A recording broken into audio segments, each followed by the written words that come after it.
would 100% hold Joe Biden accountable. In fact, that's actually why I did my. But is he though? But is he being held accountable the same way that the conservative Republicans are holding Donald Trump accountable with his actions? Hell no. Yeah, the big difference is that Biden. No, they are not. You think they are? The big difference is Biden has no direct evidence of any kind of conspiracy. He does. What about him being a pedophile? What about him touching his own daughter? Or Ash, she just confirmed the diary. In her diary, like come on. There's audio. Yeah, there's audio. Undisputed written evidence. Sure. So first, it wasn't. We don't know that it was pedophilia because we don't know any sexual act occurred. But second, my God, bro! It is her dad. Did you read what she said? Second, that's the line.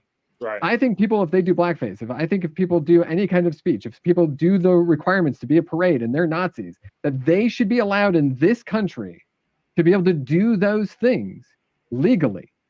So someone should be allowed to do blackface legally? Yeah. There's a legal precedent. What crime? I'm still lost here. What crime? Interfering with elections. And under what circumstances, though? Federal circumstances. He was interfering across the board. Where's the proof of this? That's what I'm saying. Where is the proof? You can't make a claim like that with no proof, bro. They're giving him like felonies just by making a call, just saying, "Hey, I know this happened."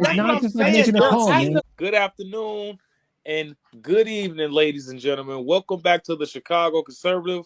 And today we finally are doing it, guys. We have the debate between politics and life and caffeine zombies, guys. Let's introduce ourselves. You want to go? All right, I'll go first. Hi, guys. My name is Jordan. My channel is Politics and Life. Grew up as a Democrat. When Trump came in the game, I did hate him at first, but the more I actually looked into what he was saying and his policies, the more I actually was intrigued and looked more into him. And the 4 years that he was president, there are some things that I don't agree that he did, but there are a lot of good policies that I do agree with what he did do, especially when it comes to helping this country and preventing any wars.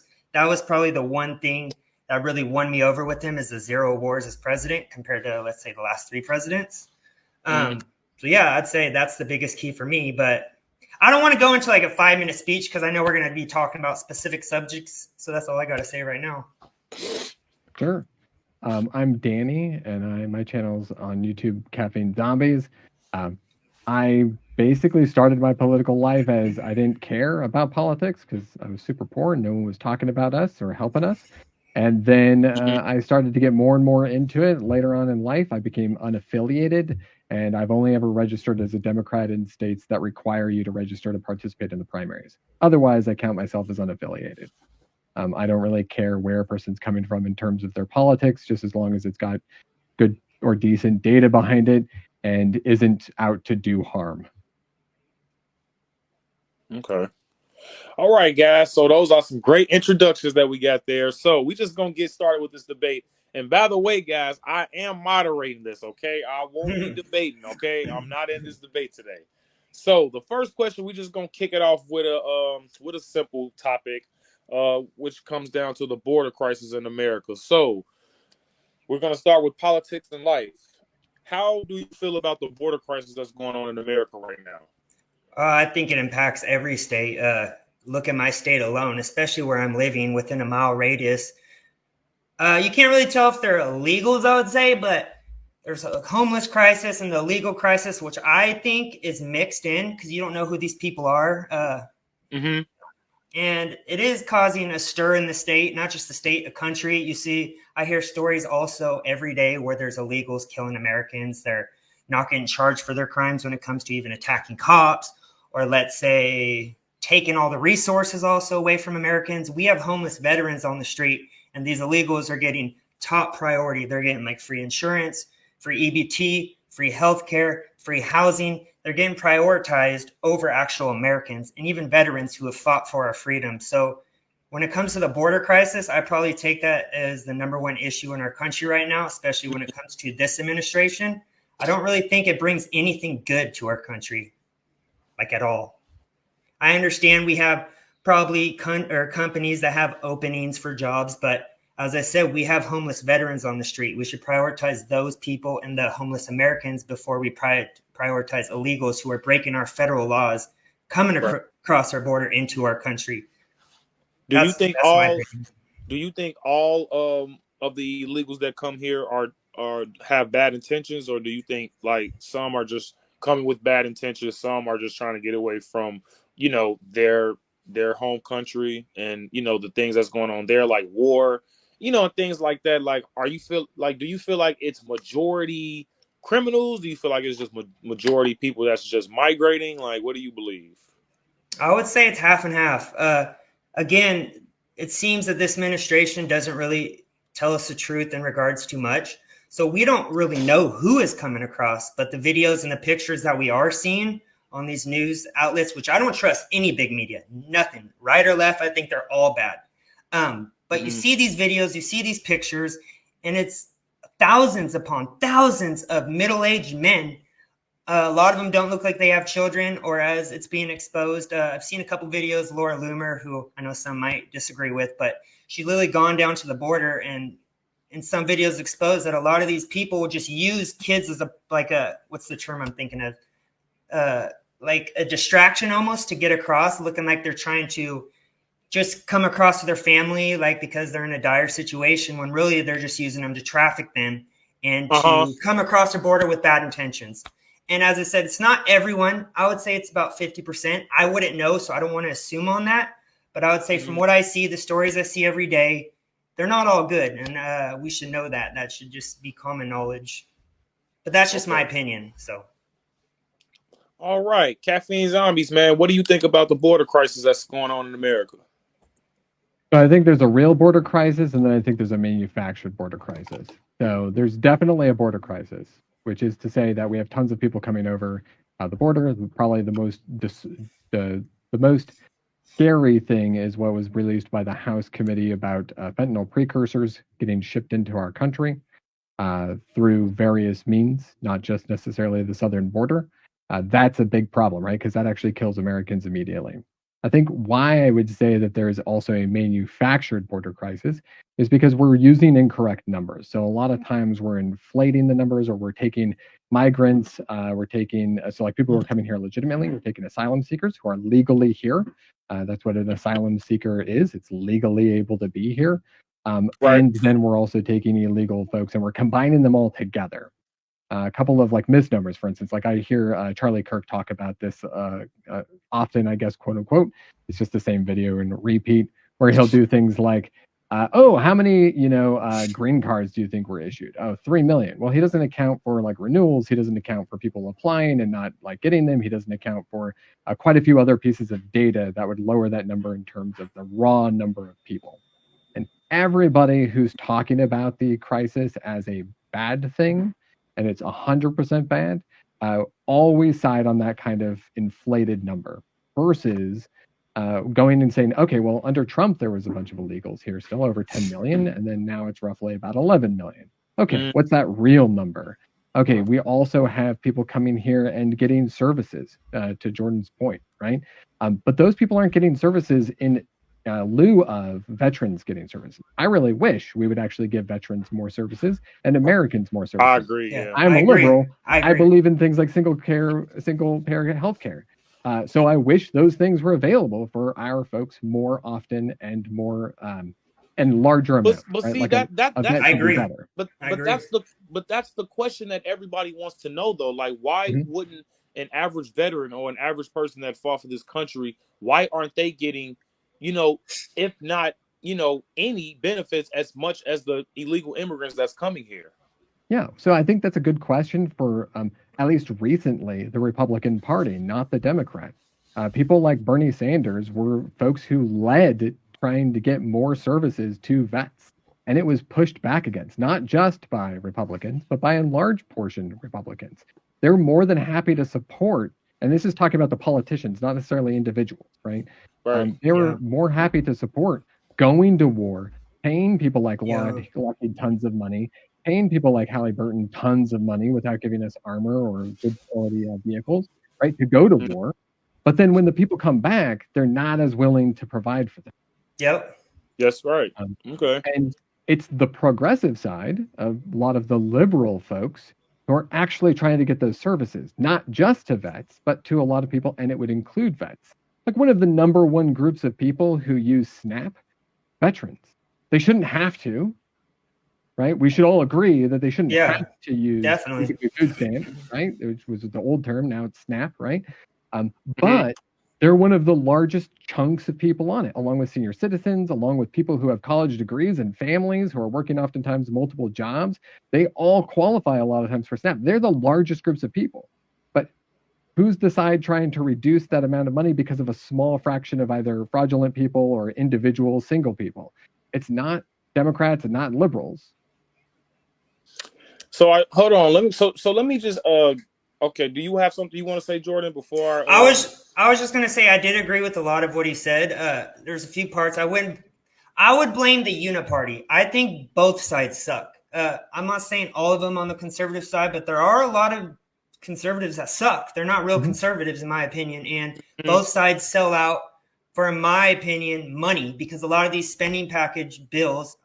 I don't know if that really. See, I should have dug into this more when it came to the border. I don't know. Maybe you guys can answer this. That some of these bills that they're spending, does it go towards the illegals as well? Like any of the bills that were passed? a lot of are you referring to the border bill? Yeah, the fake border bill that really lets 5,000 people a day. Is it 5,000 people a day in, right? That they call it a border bill? It's actually a line. So what happens is at 5,000 apprehension, right, which can be less than 5,000 people because some people go out and come back in. So at 5,000 in a month, they turn off the ability per month. But you do know they turn off the ability to let people, like they actually turn up the kind of response to get people back. Which isn't very far from what we're doing today. I think it's like 7,500 or something like that. I don't know that exact number, but the border bill was 5,000, which resulted in something like 478,000 people being sent back in December of last year, 2023. That's under Biden's administration, right? So it's not like it's just an open border. So let me just ask you this. If this was a border, I just like to call it "quote unquote" border bill because it honestly has nothing to do with the border. But Sure. if this bill is supposed to be about the border, why is money going to Ukraine, Gaza, Israel, Red Sea conflicts, and like places that really has nothing to do with the actual border itself? You feel what I'm saying? Like now I get it. Yeah. Now look, there has been undisputed like facts, and I have evidence to back this up, that Joe Biden has been doing business with Ukraine for the longest. You know what I'm saying? So do you Joe think Biden that hasn't been doing business with Ukraine? I'm sorry? Joe Biden hasn't been doing business with Ukraine. At least there's no evidence that Joe Biden's been 10% for the big guy. So that's not whoa. Hold there's up. Checks, there's audio. The checks are actually about payments. There isn't evidence that Joe Biden has been doing business with Ukraine? There isn't direct evidence. So we have to talk a little bit about direct evidence versus indirect evidence, okay? So there's not direct evidence that Joe Biden ever took a single penny from a Ukraine business. We'll come back to that. Go ahead. Right? But there is, for instance, like direct evidence that Donald Trump took money from China and Russia. He personally had interests in China and Russia and didn't give them up. Like that's but those were business dealings, though. Correct, but it's illegal for the president. I mean, I can make that same case. But the difference is Biden didn't have any actual businesses, though. He didn't really sell any services. Again, that doesn't matter because the reason why this is a problem isn't because you have a business or not. But then why it's a problem is because a politician, a president, shouldn't be trying to enrich themselves with deals with particular countries, because that would cause a problem. But the thing is, before that's what Biden did. The thing is, before but he didn't. The Bidens, I meant. You have to understand. Yeah, exactly. The thing you have to understand, though, is before Trump was even president, he had businesses literally everywhere, man. Just and because they're supposed he's president to divest. doesn't. I'm sorry. Every president in the past has divested. I can't say every president because I don't know before like the 1900s. I actually would disagree. Bill Clinton. I wouldn't know about that. I actually would disagree. Every president that I know, every president that I know that's a Democrat actually became more richer after their It's not that they became richer or poor. It's that they divest from foreign investments. They can still become rich from local investments from the United States, if anything, that's a feedback loop in order to make them more inclined to make the United States But successful. when you have somebody like Joe Biden and the Bidens Mhm. that literally have no history of business like at all, compared to Donald Trump, Sure. who literally have businesses all over the country, what do you Hmm. like? You got to help me explain this because you Yeah. okay, like what is the Biden's brand exactly? Like, But because can I say to something my real quick? knowledge, Oh, sorry. go ahead.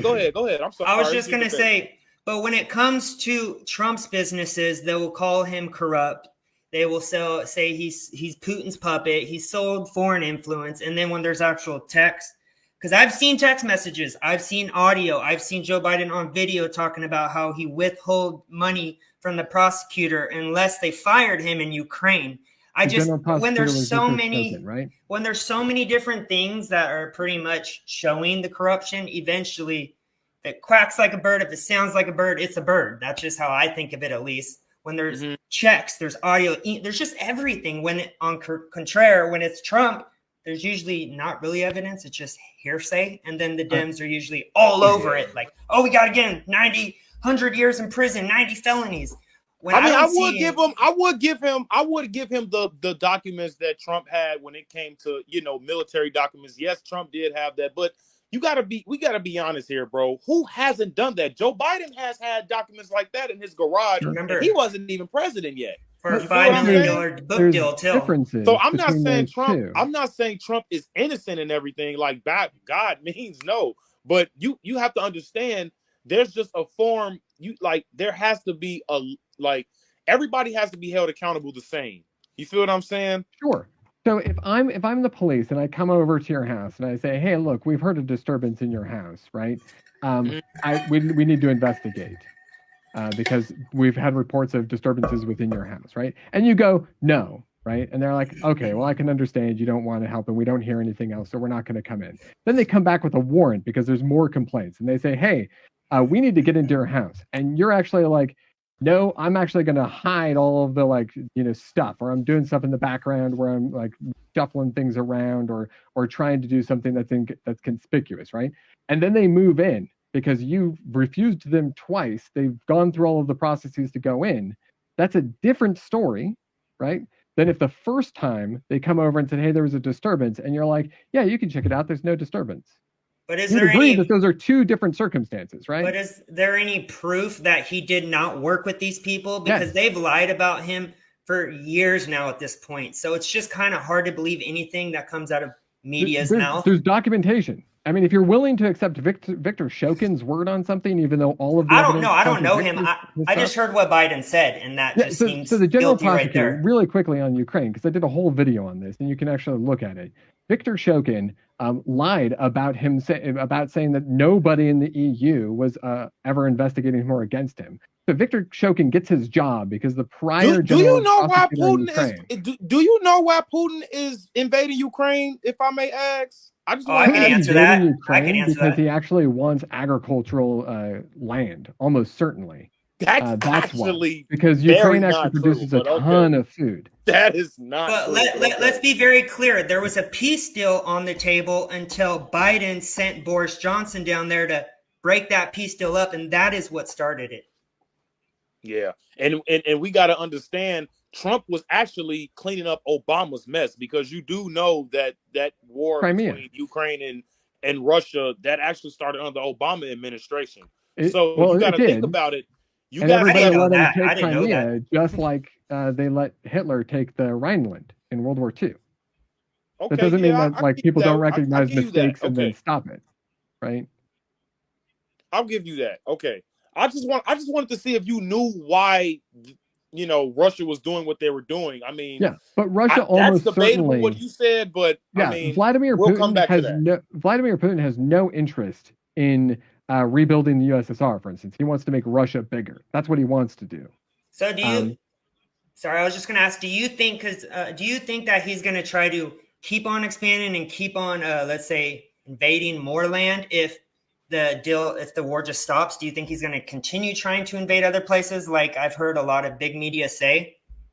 So Russia, under Vladimir Putin, right, has been an expansionist country because like 95% of their money, their country's money, comes from energy exports. which is very, very dangerous, right? Because as soon as energy is not needed, especially oil and gas, it hurts their economy dramatically, which is what we saw when Crimea was being taken over, right? Vladimir Putin basically said, "We're going to turn off the gas to Europe. You're not going to have any oil or gas coming to your country," because they were their main importer. And what happened was Europe tried to say, "Hey, this is a bluff," and went against him, stood up against him, and he was like, "Nope, turn off." And they had to then bow down to this idea. So we, as their allies, also basically were like, okay, it's just Crimea, right? And it was kind of this repeat of almost World War II, a dictator invading another place for historically inaccurate reasons in order to take it back.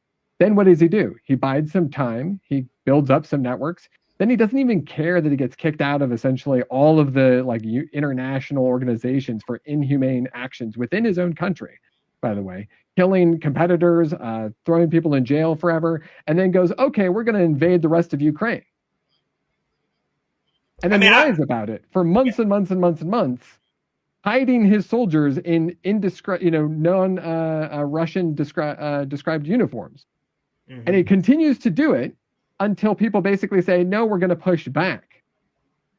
Because he's essentially a bully. What would he do after that, after he takes over Ukraine? Like, he doesn't care about the energy infrastructure in Ukraine. That's clear, because he's bombing the hell out of it. He's destroying it as much as he possibly can. He's been doing that since the beginning, attacking power plants and all sorts of things. Do you think... Go ahead. What were you going to say, bro? Or Ashton? I think you froze. Oh. Your service might be... Oh, there we go. There you are. What were you saying? You froze. Do you think? And then... Yeah. Repeat that. I'm sorry. Oh, so basically, I think, yes. Did somebody else freeze? You froze. You froze. Oh, okay. Yeah, I was saying, do you think do you think Ukraine is a capitalist or a communist country? So I don't think that there's any true capitalist or communist countries in the world today. We're all too big to be one system. You just have to look at the United States. We're probably one of the more capitalist societies, and we're a very successful capitalist society. China is not 100% communist. They've got some socialism in there. They've got capitalism in there. Is China People don't get paid the same, which is a mark of socialism, or extreme socialism, anyways.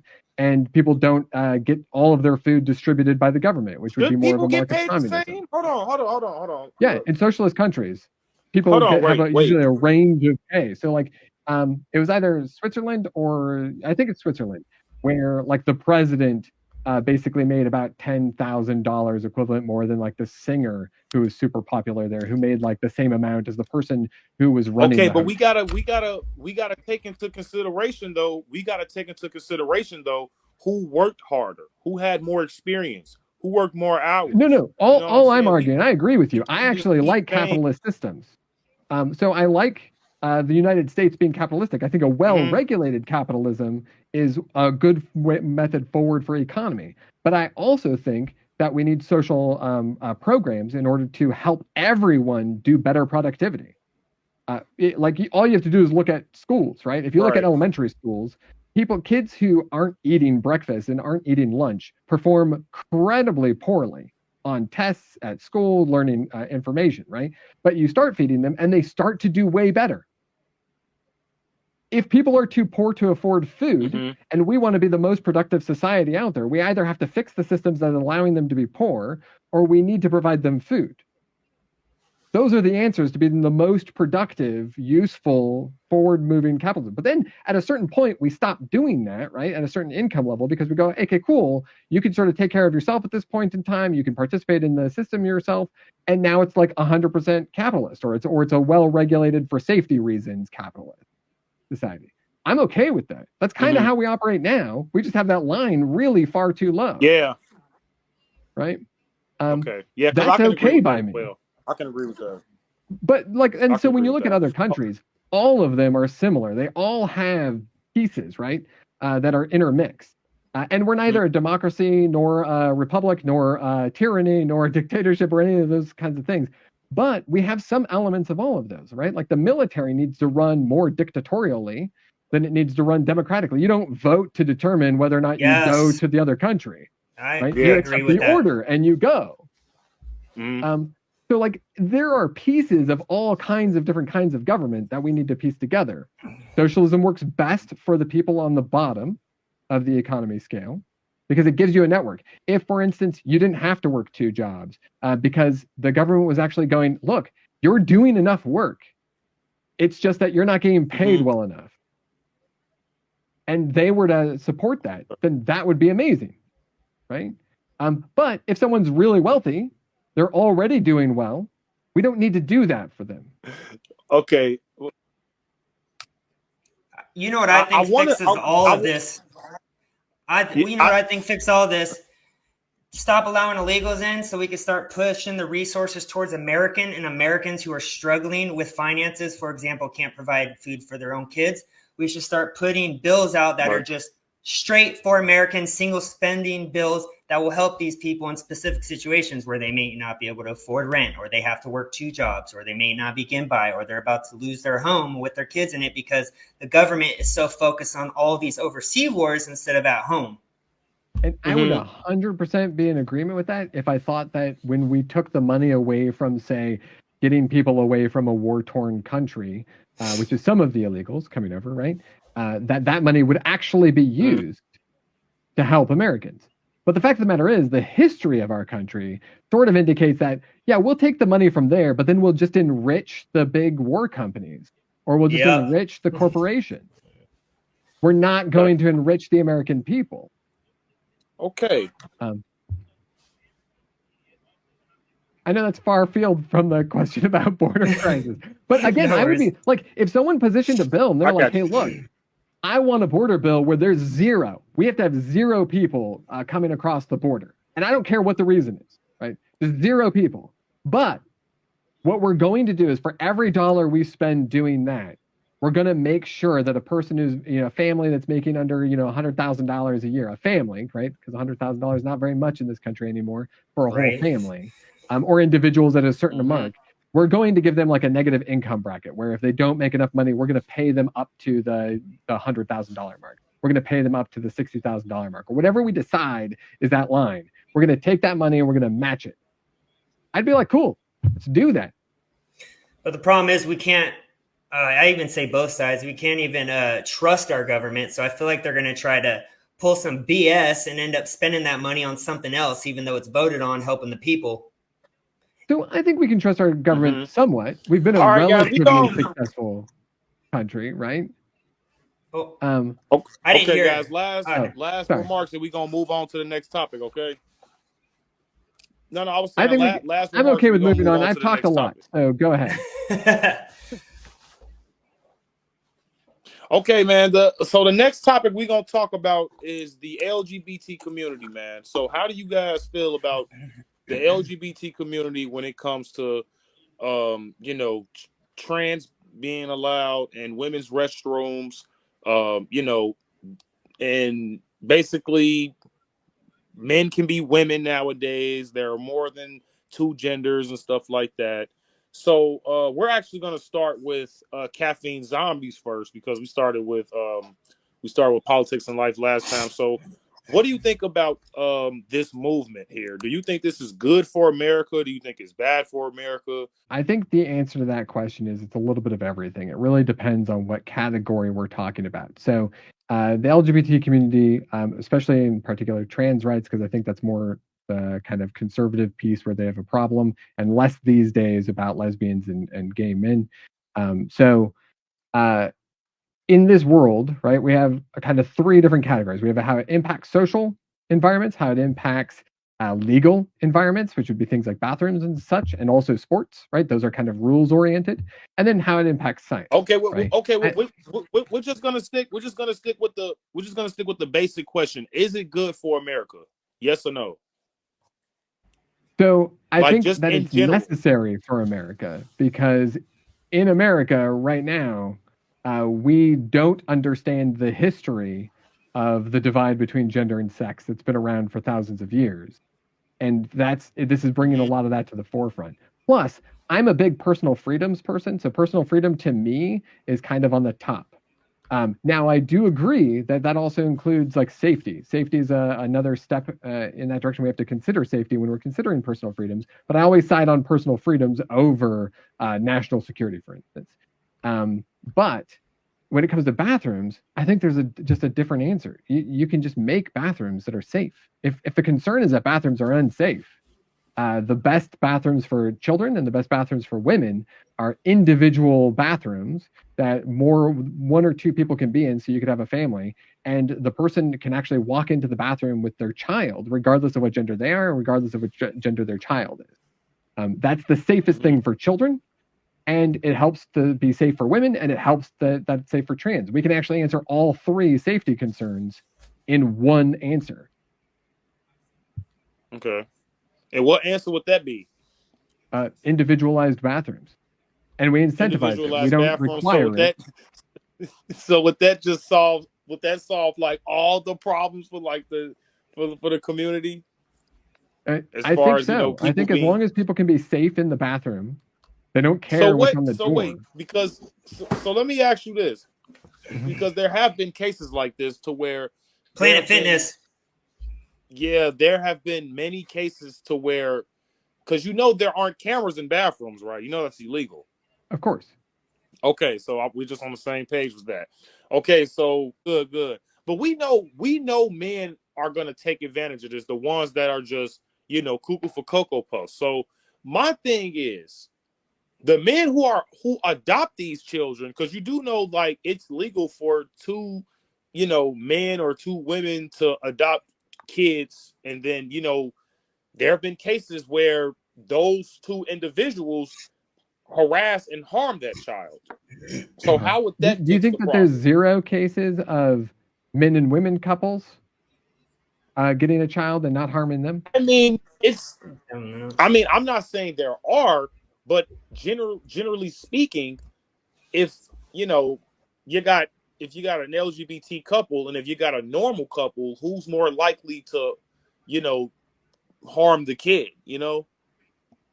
Sure, and I would Not probably as not as argue far that as it's like the not as far as like physically, but like I don't really want to like I don't want to sexually, get emotionally, demonetized, whatever but harm, for, right? Yeah, yeah, exactly. sure. Okay, yeah. No, I don't. First, I don't think there's a lot of numbers on this, but there's some good telling data, which is to say that children who are raised in a family with two parents, which it doesn't matter what the parents' gender are, that's actually what the studies show, as long as they're raised with two parents versus one parent, there's an advantage there. There's a huge advantage. It's actually the one thing, the statistic that helps to identify like the most likely result of what that kid's going to turn out to be. Whether it's a criminal, whether it's well educated, whether it's a lot of time, mentally healthy, all those sorts of things. The biggest predictor is family and having two parents, right? Mm-hmm. So that would seem to indicate that if there was a huge divide between like the injury that a gay couple could commit versus a straight couple, that wouldn't be the case. We'd be saying a but in that statement. We'd say, oh, no, no, no. Two parents, except when those two parents are women, two women, or two men. Plus safe places, things What that do we you think is more traditionally thought were safer? safe. Let me just ask you I, this last yeah, question, and Jordan, we're going to get sure. to you, and then we're going to get to your thoughts, Jordan. Mm-hmm. What do you think is best for the child? A child that has parents with the same genitalia, or a child with a mom and a dad? I don't think the child matters as I don't think the child cares as long as they're loved, cared for, and given chances to develop. So it doesn't matter if a child has a mom and a dad. There's not even statistics that show that children raised in gay couples are no more likely to be gay themselves than couples raised in That's a straight actually environment. not. That's actually not true because I if you haven't There's look seen at any of if you these look at the studies. I wouldn't know. statistics, if you look at the there are statistics statistics, that you someone would might actually represent find themselves. that let's Uh-huh. let's take two women for example, right? Yeah, If you look at the statistic, you would actually find that most gay couples, preferably women, are more violent you know than heterosexual couples. but you're saying that two women are more Mm-hmm. violent to their child And than to each other, heterosexual couples. and elderly people. So that's actually three. They are more harmful to children, women, and people. It, it's gonna tell you 70. You're freezing again. You are. Chicago conservative, you there? There you are. Yes, sir. Oh. Can y'all see me? Yeah, now I can. Oh man, it sucks today. I don't know what's going on. But but yeah, so Jordan, what do you feel about the LGBT community? Do you think this is good for America? I say absolutely not. Well, it kind of just starts like with the BLM. It always starts with like acceptance or the trans movement or the Palestine movement. They all kind of seem to happen the same way with acceptance, and then they eventually push their limits. They push them as far as they can. For example, I've seen stories or even videos where Matt Walsh has put out what they're like giving puberty blockers to kids. They're pretty much prioritizing. Yeah. So this what is movement, the woman documentary? I've seen it. Yes. Yeah, me too. And they're prioritizing these movements over actual studies, history, science, what we should be teaching kids. And when it comes to bathrooms, I think that they should make their own bathroom, because why should actual woman with her child have to not go into the woman's bathroom to make this person feel accepted? Why should we prioritize these people who don't even have, it seems to me, any respect for women? Let them get the bathroom over actual woman with the kid. It's almost like we're replacing woman. For example, sports. You see these sports, you see these trans athletes. I almost see a story every day where you see like a person getting hurt. There was one a couple weeks ago, volleyball. This woman, or this trans person, spiked it over and like broke this woman's nose. Or there was this fight 2 weeks ago. This woman transformed into a man. She went to the ring with this man boxer, knocked out in 20 seconds. This kind of stuff is happening on a daily basis, it seems, and we should take it very serious. I don't think that we should be mixing it at all. That doesn't mean I don't think you shouldn't be trans. Be who you want. Just don't push it on the kids. Don't push your ideologies on kids when it comes to any movement. The BLM, as I said, the Palestine. I just hate when people force their beliefs on other people. We're all entitled to believe what we want. But when it comes to the bathroom situation, I have a big problem with that, because women are coming out saying they don't feel comfortable. There's women coming out in sports saying they don't feel comfortable. And instead of taking the woman's side, they're banning these women. Like, they're literally, in my eyes, replacing women. And as I said, be who you want. I have nothing against the trans movement, just only when they involve kids and when they go into secret spaces that you're supposed to feel comfortable in. For example, the bathroom. Can I ask some follow-up questions? Yeah. Go ahead. Yeah. So one of the questions I would have would be, in that same ideology, right? Do you hold that you shouldn't raise your kids under any kind of religion? So I'm not a really religious person. I do believe in God. I don't think that you should push even religious beliefs on people. I'm a free thinker. Believe what you want. On kids. Believe in who you want. I don't have kids, so I couldn't say that, but I would raise them probably in a Christian household. I do believe in God, so I probably would. I wouldn't force them on them, but I would probably preach it, though. I would say, hey. Sure. So you'd talk about it as an option. Yes, but I wouldn't force it. That's the difference. I feel like this is being forced.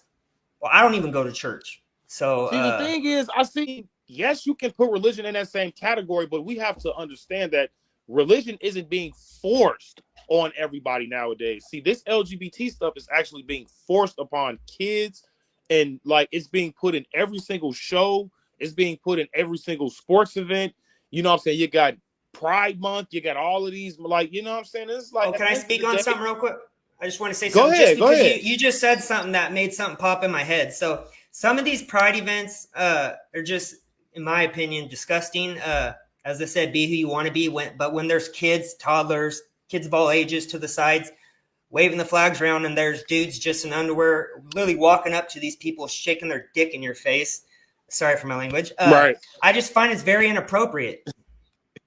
Sure. So is that your decision to make, or is it their parents' decision to make? It is their parents, but is it voluntary, or is the Pride Parade being required for you to show up? It's not being required, but it's being pushed by our government. So I'll give you an example here. So, But they don't have to show up, though, is what Caffeine Zombies is saying, right? correct. Yeah, they don't have to show Right. up. And we're a country that allows for free speech, which includes free expression. Right? But We're can all you- in agreement Okay, so that that Caffeine is a Zombies. thing. Can you imagine if Trump Okay, supporters did that though? Trump supporters do show up regularly to places. I don't know. I'm talking about like pride events, let's say, Why wouldn't and they? push. It could. I don't know any Trump So supporters that look. support it. So people who even are like modern day Nazis, which I'm not equivocating the MAGA people or the gay folks as part of Nazis. Okay, just to be clear. But even Nazis can go and have a parade. They can walk down your streets. They can express themselves however they want to, as long as they're not committing violence, and as long as they're they're telling the city that they're going to be doing this. I disagree with that. So wait. I mean, You may disagree with it, but that's what the freedom of speech allows. Let me ask Caffeine Zombies. Let me ask Caffeine Zombies, because I think he already know where I'm going with this one. Sure. So you like to bring up religion, right? Now, I like to bring up skin color. So sure. let's use that analogy again, right? Let's say Jordan, let's say it's October 31st, and let's say Jordan wants to be Wesley Snipes. You know what I'm saying? Yeah. So he wants to be Blade. Wants to go as Wesley Snipes. So hold up. Let's say Jordan paints his face black, right? Because you would have to be black to be Blade, if I'm not mistaken, right? Or so. I mean, if you're representing the Blade in the comics and the Blade in the Blade in the comics, right. So you would have to basically do blackface. So what? Sure. Do you think that's offensive if somebody does blackface? So I think free speech protects you, regardless of whether or not what you were doing is offensive. That's actually the line, right? Because free speech is easy when you agree with what the person is saying. Free speech only matters that, but I'm asking, with what the person is doing. Would you put blackface, and I call it woman face, but I'm just going to call it a man just dressing as a woman. Would you put those two in the same category, yes or no? So I put all social identities together. Hold up.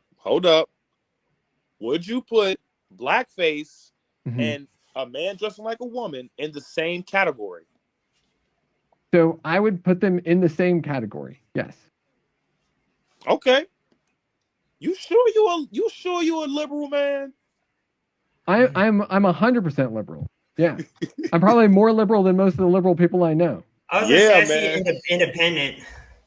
So here's the thing: is that to be liberal, right? So I look back to a bunch of these people like Lenny Bruce and various comedians who would go up on stage and they would talk about sex and they talk about drugs and all sorts of things. And people at the time were incredibly offended by it, right? And they threw him in jail because of it. Stuff that today, like if you watch Lenny Bruce's stuff today, you'd be like, man, this guy is really light. There's nothing about what he's saying that you would probably be like, he needs to be thrown in jail for this. That's the line. Right. I think people, if they do blackface, if people do any kind of speech, if people do the requirements to be a parade and they're Nazis, that they should be allowed in this country to be able to do those things legally. So someone should be allowed to do blackface legally? Yeah. I don't think that that'll get them great measures socially. I think there'll be definitely consequences to their actions. So why is it? So why would it be? Wait. So now you kind of contradicting yourself a little bit here. No. So why? Hold up. Why would it be? Why would it be consequences for that? But it's not consequences for men dressing like women. They're actually praising it. Sure. So society responds to different things at different times, and I don't think those two things are the exact same. I think they're in the category of free expression. You just said they were. No, I think they're in the same category as free expression. So if you are right. You have the right. They will have to have similarities. You have the right to express yourself however you want, and all social identities. Right. So all identity politics, whether that's race, gender, religion, political affiliation, the country in which you live in, the nationality in which you claim, all of those things are essentially human constructs from society. Social constructs. We can agree with that. Yeah, we just created. Yeah, we agree with that. So all of those things have some legal protections. If you are Christian, you can be protected from not working on Sunday. Right? Okay, I'm listening. Right. If you are, going through society and someone claims that you don't know what Christianity is all about, but you claim yourself as Christian, and they require like you to go to church, they could be offended by you not going to church, but they can't throw you in jail for that. But are you a Christian if you don't go to church? I don't That's the know. thing, though. Jordan claims to be Christian. I And he don't. doesn't go to church. I do pray every night, but I don't go to church. I'm looking to go back to church. Let me tell you. And Okay, you got okay. Historically, Protestants were the ones who actually read the section of the Bible in the Old Testament that said you don't pray aloud or in public. You actually do it independently upon yourself. That was a commandment from God. Right? I'm not one of the 10 commandments, but it came from, right? So like those sorts of things, like you have divides even in the religion, where in Christianity, there are some people who say you have to go to church to be religious, and other people say, no, it's your personal relationship with God that matters. Right?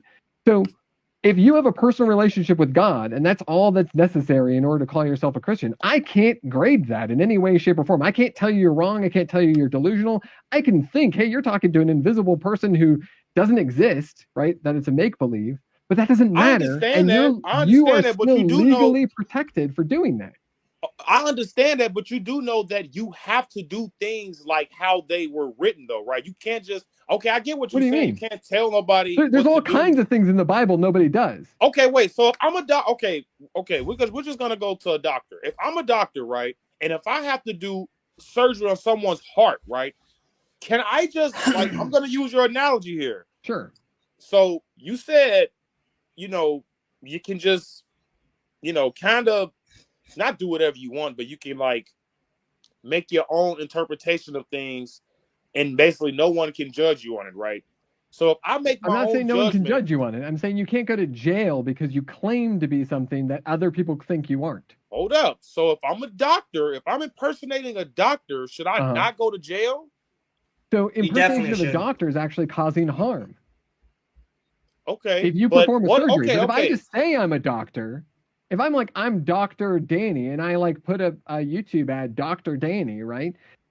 There's lots of instances in which I can actually use that title, whether I was an MD or not. Harmful in what way, though? Harmful in what way? And we're going to get to our last final question. In your example, if I'm a heart surgeon, right? Or if I'm pretending to be a heart surgeon, I walk into a hospital and I tell people I'm a heart surgeon, and they're like, cool, doctor, come here this way and perform the heart surgery. No. And I perform heart surgery on the person. I'm not saying you actually have to do surgery, right? We're just so there's also opportunity harm, right? So say people on an airplane are like, hey, we need a doctor. Is anyone a doctor? And you're like, I'm a doctor, right? And you walk over there and you perform an action. It's not the fact that you claimed you were a doctor that's the problem. It's the fact that you attempted to perform things that we recognize require specialty skills, and you pretended to have those. You created a fraudulent attempt to say, I'm this thing. If I or Jordan were to go and play Blade, right, and I were to tell people like I'm actually Wesley Snipes, that's a different story than I'm attempting to dress up as my favorite character in a comic book. Okay, I'll give you that one. Especially if I try and get his credit card or try and use his car or license or anything like that, where I'm impersonating an individual on a legal ground. That's very different. Right? Just like the person who goes into a bathroom and claims, oh, I'm trans, but has never had a history of trans and uses it just to commit violence against people. There's already crimes against that. That happens. Right? Yeah, it happens all the time. Happened, but incredibly rarely, but it has happened. Those people are still criminals. I wouldn't say that. Yeah, but okay. There's a lot. Those people are still criminals and still are required to go to jail. But the person who actually is going through the process, who's actually trying to participate in society as a woman who started off as a man, that's a very different story. Now, I do agree that sports that exist beyond puberty need some kind of alternative divide, and not necessarily trans men and women. Why can't trans people just have their own category? That's what I said. That's what I've been saying. Create their own leagues. Sure, people would watch that. I'm sure people would. Right, but part of their argument is that they want to be part of the identity in which they're in. They want to feel like a girl, right, and be surrounded by girls. There are rules, right? There are rules and regulations that say, hey, we actually want competition that's fair, and we actually want. But their testosterone isn't on the same level as a woman's, though. So can we all agree that like at 6 years old, if everyone wanted to play baseball together, that'd be fine. It wouldn't really matter if the boy was claiming to be a girl or a girl was claiming to be a boy, right? They're 6 years old. They haven't started puberty yet. There's no difference between them really in that regard. We Well, could at probably that say that's age, okay. at that Right? age, yeah. Yeah, it's just kids playing baseball, right? We start to get into a gray zone when it becomes high school because we have lockers in a lot of places. That's potentially an issue, and there's more things like puberty affecting rules, and there's also that opportunity loss for going to college. It can actually cause harm to the group that's traditionally supposed to be protected. So then we Jordan, have that Jordan, isn't to let say me, we know the answer. We have to figure it out, right? I understand. Yeah, Yeah. I mean, at the end of the day, I feel like it's just buttering people up and it's just keeping people delusional. But Jordan, let me ask you this. Do you think that it's the same for a woman to dress, I'm sorry, well, for a man to dress up as a woman, excuse me, and a white guy putting on blackface just to, impersonate a black. Do you think that's the same? Do you think it should be like the same? Do you think it should be shamed like the same? I don't think it's the same. I think there's a difference between painting a face and then, let's say, forcing your beliefs on people, or let's say going into the bathroom as a man, saying you're a woman, and maybe filling a woman and her daughter, which happened in Planet Fitness very recently. I have that story saved, and they actually kicked them out of the gym for reporting it. But yeah, I don't think it's the same at all. I think forcing your beliefs on someone is completely different than, let's say, painting your face black. And it's really that Right. simple. Yeah, I don't have much Right. to say. I just think that there's a new movement. It seems almost every 4 months the past few years, as we Yeah. can First see. it was And Black Lives Matter, then it was Ukraine, then yep, it's Palestine. I see what you're saying now. yeah, and they do this because they want us divided. They don't want us to unite and talk about the issues, which is why I'm very glad we're doing that today. We need to do this, and I just think both. And as I said, both sides suck. I'd say the left definitely does suck more, the leaders wise, just the leader wise, and yeah, I think the population's waking up, and we're having these conversations that haven't been happening for years, and I think it's time that we have these conversations. And we For may sure. disagree, but you know what? From what I see, we also agree on a lot of stuff at the same We time. definitely So do. it's good that we're talking. This guy's a conservative undercover, man. I'm trying to tell you. But okay, I'm a okay. conservative who walks around wearing cat shirts and Hey, I love cats too.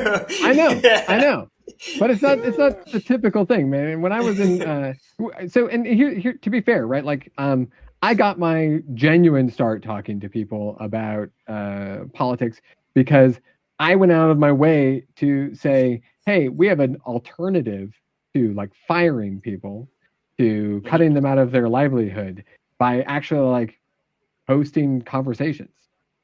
Yeah. Right? Now A lot of I you know, do and talk, that yeah.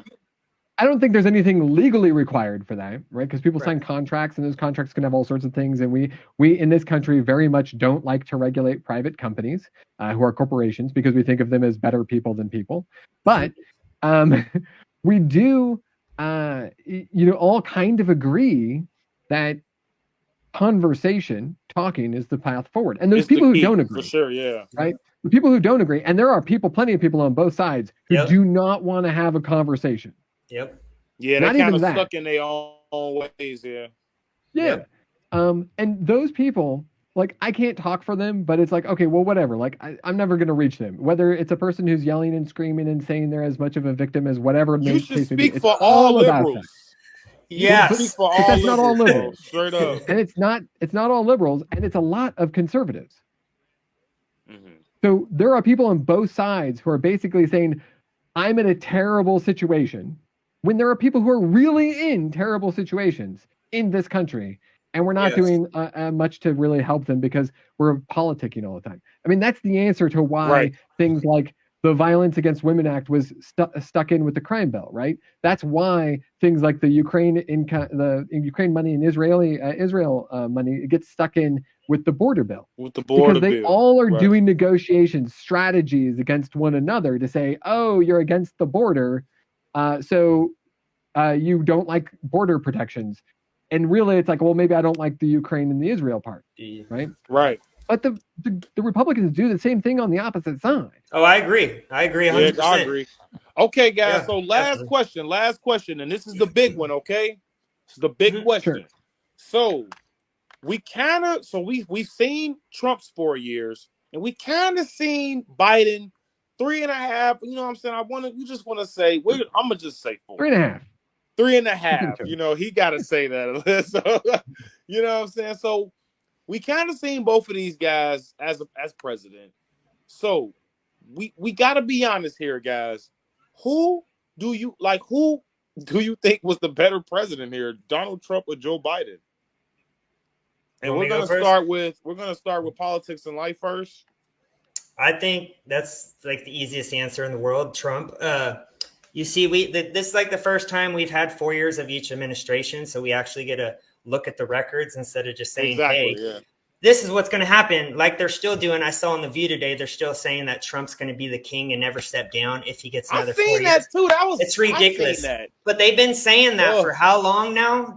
All big media has been saying that. But anyways, we have 4 years of each. We have had no record crisis under Trump. Sure, there were issues. There were issues with Trump, but he at least tried to fix it. It seems like Biden's almost lying or thinking that if he lies to us, we're stupid and just going to believe it. So it comes to the border. Now we have inflation. Biden recently said, what was it, like higher when he got into office? But even CNN fact checked him and said it was 1.9% when Trump left office. So huge inflation differences as well. So we got the border, inflation. Now we have crime. Let me tell you, I'm in California, liberal state. It is terrible out here unless you're in Rockland or Roseville. I live in Sacramento. Terrible in Chicago. It is a dumpster fire here. And I'm talking within a mile radius from my place, there's 4 stores closing in the last month because of mass looting. Looting, mass stealing, theft, and security guards getting attacked in the store. People do not feel safe right now. And the more people I talk to about this say the same thing.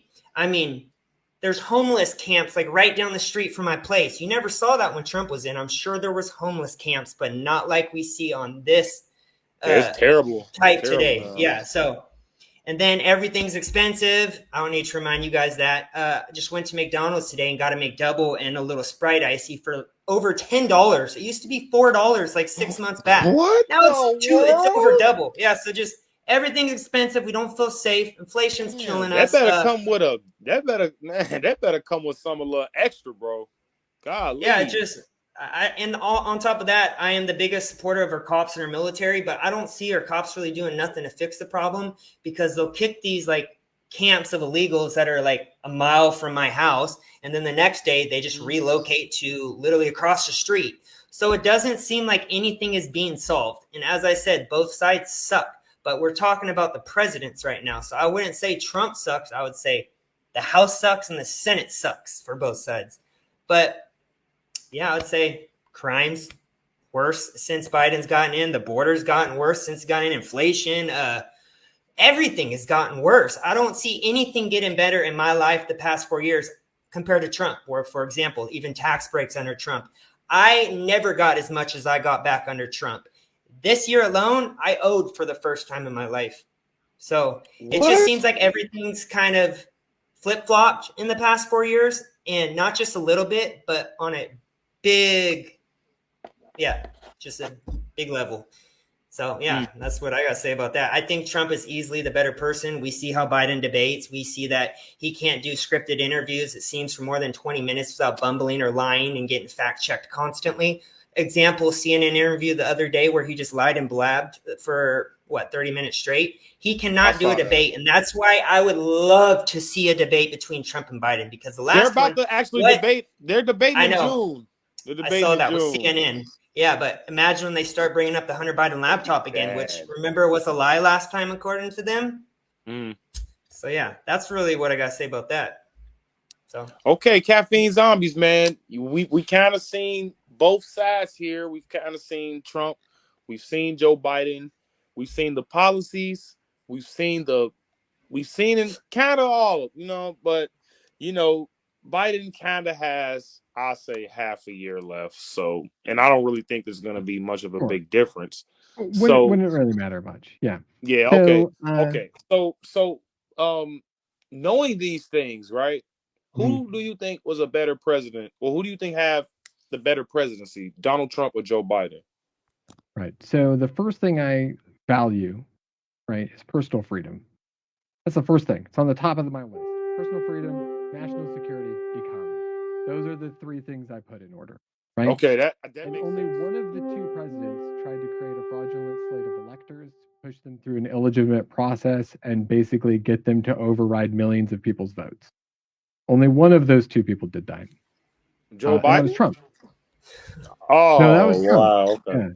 So Trump's actually on record, like he's on phone calls trying to get votes. He's the indictments. If you've read the 45-page Trump indictment that he's seeking presidential immunity for, not because he didn't do them, but because he shouldn't be held criminally liable for anything, right? Those things are a person who's not only going against the checks and balances of the United States Constitution, but he's also going against the rights of voters.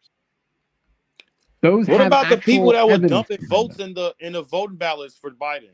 And the Yeah, thousands so of if you people look at who came almost forward. any of those cases, they've all been debunked and that's in the courts It's on by Republican video. judges. They won't even no. So, They so, have there, all. so, They so have evidence there's of a it. The video, for actual instance, look, for the the actual person who actually did that, who actually recorded that video, There's is new actually news suing too. them. Yeah, there's She's new news suing them coming out. because she actually said so that if you, that wasn't fake. right, sure. So the person who said that things aren't fake, but then gets proven that it is fake, right, or that it's not exactly It what they're came from illustrating. her. Great example is the Georgia No, state no, wait, whoa, election whoa, whoa, office, hold on. right? You know, Where they're she's suing them, right? She's Yeah. suing yeah. them. She's suing them for them saying that that was fake, and she never said that. Oh, so the idea is this: you have evidence that gets actually looked into. So Georgia Which is Secretary of video State proof. video proof. So you have that 90-second clip of like a person pulling out ballots and people running away from the election office and then coming back, right? That Trump was actually told was not the full 16 hours of video that existed, and he's like, no, I've got a better video, right? He claimed that there were 205,000 dead people voting, or 205,000 people voting by mail in Pennsylvania when only 182,000 ballots went out, which was incorrect and proven incorrect.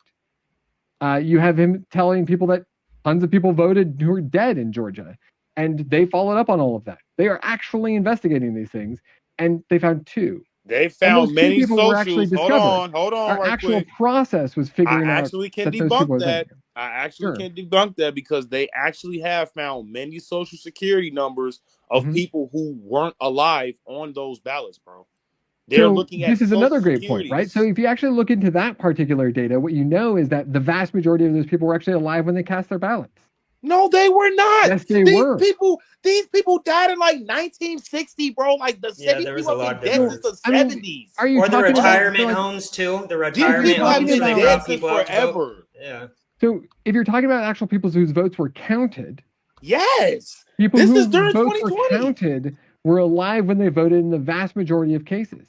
The This is in the amount of 2020. voter fraud is so Them people haven't been small. alive since the 80s, since the 70s, bro. So the amount of voters who like fraudulently vote, right? Like the amount of voter fraud that actually exists in the United States for a very It's long time heavy. It's is very bad. incredibly small. Incredibly Whoa! I small. wouldn't say Hold, that. But there's stop. no Because evidence I to have to indicate that fact it's check you. anything other than How many? I incredibly have to small. fact check you. I I have actually to got a fact video check you. saved. You That do could. know 27. You do know That video. 27 states Do out of not require a 50 photo ID in that order to vote. don't require a Yes. photo But ID to almost vote. every state doesn't require a photo ID to vote if you are religious and you have a religious exemption. That's actually Tons of not them don't. true.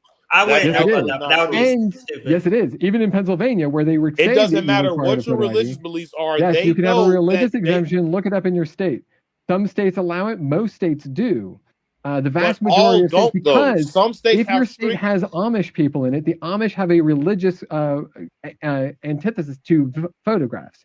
So they don't want to have Are they photographs legal of them. citizens? You say And Amish? Are they're they legal legal citizens, American and they're citizens? allowed to carry IDs, including driver's licenses, without a photo on them because it breaks their religion. We make that exception for them because we value that. We know it doesn't cause any problems. Well, I never knew that, and I think that's Yeah. pretty stupid. Many other I'm not gonna states lie. that don't require photo ID still require multiple pieces of identification and oftentimes a photo ID for your initial registration process. So they follow up with things like utility bills and other things that could only be sent to you by the government that come in your name, that are legally backed, and they are counted as actual legal ID because you use those things to get your ID in most states. Right. But Right?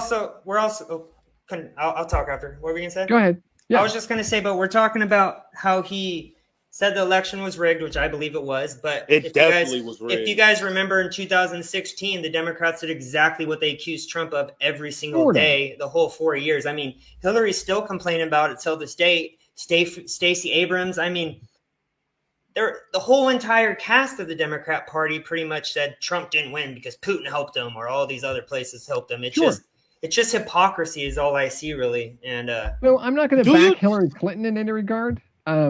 Like, I mean, I don't think of her as a great person. I mean, I don't know her personally, but I will give her this: she's still conceded. Okay, my thing almost is, though, immediately. Trump. Okay, but my thing is the Democrats always have the media, though. They have the rappers. They don't always have the media. There's plenty. The number one news organization is which one? It's Fox News. I'll give you that. But they're anti-Trump, though. I would say they're anti-Trump. Today, why are they anti-Trump? But I don't know. Everybody watching Fox. Lawsuits where billions of dollars had to be paid. Oh, I didn't know you were going to go there. Hold up. Is everybody watching Fox News? No. Millions of people, though. I would honestly, I would say people are actually leaving the TV networks. They're actually going to platforms like YouTube. People are going to YouTube. They're going to all sorts of places. And Rumble and stuff like that, right? Exactly. So I would actually argue that that's actually not a good case to make because... But we're talking still 2016. We're talking 2020. A lot of that stuff, like a lot of the push to social media happened in part because of that election. But we have celebrities, though. Okay, yes, some celebrities are with the right, but you have majority celebrities, actors, even things like the NBA that are sponsoring Black Lives Matter. What are the Black Lives Matter under? George Soros. What is George Soros? A Democrat. You feel what I'm saying? Palestine protests NFL. Too. Hold up. You got the NFL, right? Everybody watches this stuff, by the way, bro. You think NBA, the NFL is pro-liberal? I'm sorry? You think the NFL is pro-liberal? Definitely. How many liberals do you think watch Are you football? serious? Just the BLM take right there. You do know they kicked Colin Kaepernick out. You do know. Hold on right quick, bro. Yeah, for kneeling. For kneeling, right? Okay, for kneeling. But you do know after that. They still were doing it, though, every day after that. Thank you. It's people like after they allowed it because they actually won a lawsuit in their contracts. But Kaepernick was already out. But that's the thing, though. He started a ripple effect when it came to the kneeling, the disrespecting the flag. Like, he started that, bro. Me personally, I don't think it's okay to disrespect the American flag, whether you're kneeling, whether you're turning away from it. Me personally, I don't think that's okay. But it should be legal. It should be legal, but I mean, is it really legal? Is that not treason? No, it's not treason at all. Like burning the flag, damaging it, that's not treason. Treason is actually going against the government. I think you should be arrested at least for burning the flag, I would say. So you don't agree with free speech and free expression? I agree with free speech. No, people died. You can't burn the American flag now. You just have to be responsible for your actions. You got to be responsible for what you do. So here's the thing. Here's the difference, right? So I go out, maybe I burn a flag, right? I shouldn't be thrown in jail, but I could lose friends. I could lose my job over that. Right? But I can't be thrown in jail. See, but look, is that okay for you to lose your job for a belief? I don't think it's okay, that's not okay. But it's legal. That's not necessarily true because nowadays you can't fire nobody for release like that's discrimination. Oh, people fire people all the time for stuff like that. So wait a minute. For things you say at work. You can fire someone. You can fire all sorts of people for the things you say. But you gotta think about it. What side are they on though? Are they on the left or the right? Because you got people that are on the right. You got conservative people that are getting fired by crazy leftoids. You know what I'm saying? So if you're fired without normally cause, the case, you have the ability to go against that, which aren't great, right? Because I also don't think our unemployment system is very good. But again, if you're in a liberal city, if you're in a liberal state, if you're in a liberal city or a liberal state, 9 times out of 10, they're going to side with the liberal. Yep. I don't think that's true. I don't think you'll find employers following. Do you not see what's going on in New York right now with Donald Trump? What do you not see what's going on in Atlanta with Donald Trump? These are Democratic cities, bro. They're trying. Look, man. Me personally, the Democrats don't play fair, bro. Like, so here's the truth of everything, right? Which is that politicians don't play fair. No, yeah, I'll give That's you that true. one. I'll give you That's that one. true. But it Okay? has to be a line drawn when it comes Correct. to these And two. I think Yeah. that line at least needs to have where you're not creating fake electors to push through the system in order to overwrite millions of people's But votes. that That line also at would least needs to that include also that. would include another presidential elector doing business with the Chinese Communist Party, and they're not even a president yet. You Sure. feel what I'm So we can saying? agree. So look here, we can agree that foreign investment and getting enriched off of foreign countries, I agree. No president should be allowed to do that. I also agree that insider trading should be illegal. But of So course, why is the it a Congress didn't double open it. standard? Why is it a I double don't think there's a standard with double Trump and standard. Joe Biden? If you could prove that Joe Biden had direct interactions with the CCP and We enriched did. himself He personally, signed off he on did it. His not. son, His Sarah What about son Biden, Bob did. Jeff Biden. Walensky? Come on, No, Even no, his no. business partners have come forward and testified Come too under on, Congress. But they bro. haven't been able to provide It's evidence. proof. If Don't I they were have to like? say, if I were Hold to on, let say, him look, speak. Let him speak. if I were to say, hey Jordan, so if I went and robbed a bank, right, and I got $60,000 from the bank, and I said, hey Jordan, I'm going to pay you back for the $3,000 that you loaned me. Here's $3,000. Are you suddenly now a victim of the crime? Are you now participant in the crime? If you knew he robbed No. the bank, yes. I'm just asking from the actual action. We would have to prove that Jordan knew that I was going to go rob a bank, right? And that we conspired together to go and do that, wouldn't we? And you would find that through a We would text need some message. kind of record of that. You would find that through a text message with or a document. If Jordan just said, hey, the cat guy in his text message, the police don't have enough evidence to convict me, do they? If they see you with cats on the in your background, Am I the they only see you person with that a wears cat this shirt? shirt. Am I If the they only see you person with cats? with cats all around you, you are the cat guy. What are Look, you talking about? I get that you want to draw a You're the conclusion based you're the upon only indirect connection evidence. between Jordan and Cat Guy. You're the only Cat Guy that Jordan knows. I'm not saying you're the only Cat Guy Jordan knows, but they're gonna put these pieces together, bro. Yeah. Like people aren't stupid. Isn't there text messages where Biden actually, or that There Hunter are Biden many text he messages actually between said, him and Jim, between him and Hunter, between him and Jim, Sarah, him and Hunter, or not him him and even Jim. saying his dad's standing by waiting for the money too. That's him and again Jim as Hunter. well. Him and Jim as well. So keep in mind that, I mean, literally, like James Comer, if he had the evidence, he'd be impeaching Biden, right? No, I don't believe that. He's weak. He I think does. Oh my God, there's so much evidence, but himself. But there isn't. So I would very much like. So most of this is built on this idea that Joe Biden extorted Ukraine in order to get rid of Viktor Shokin. But Viktor Shokin was actually already known by the European groups to be a terrible general prosecutor. He actually kept people from being prosecuted. You do know, Joe. You do know it's not just China and Ukraine that Joe Biden has been doing biz with, right? You do know he has actually done this with famous Russia as well. Like you guys want to always claim Trump is the Vladimir Putin guy. Here's the actual double standard. With Biden, we have a text message that says the big guy. We have Hunter Biden saying maybe that my dad is standing by, right? We have these kinds of conjectures. And then we have some money trails that don't actually directly come from China, Russia, or Ukraine.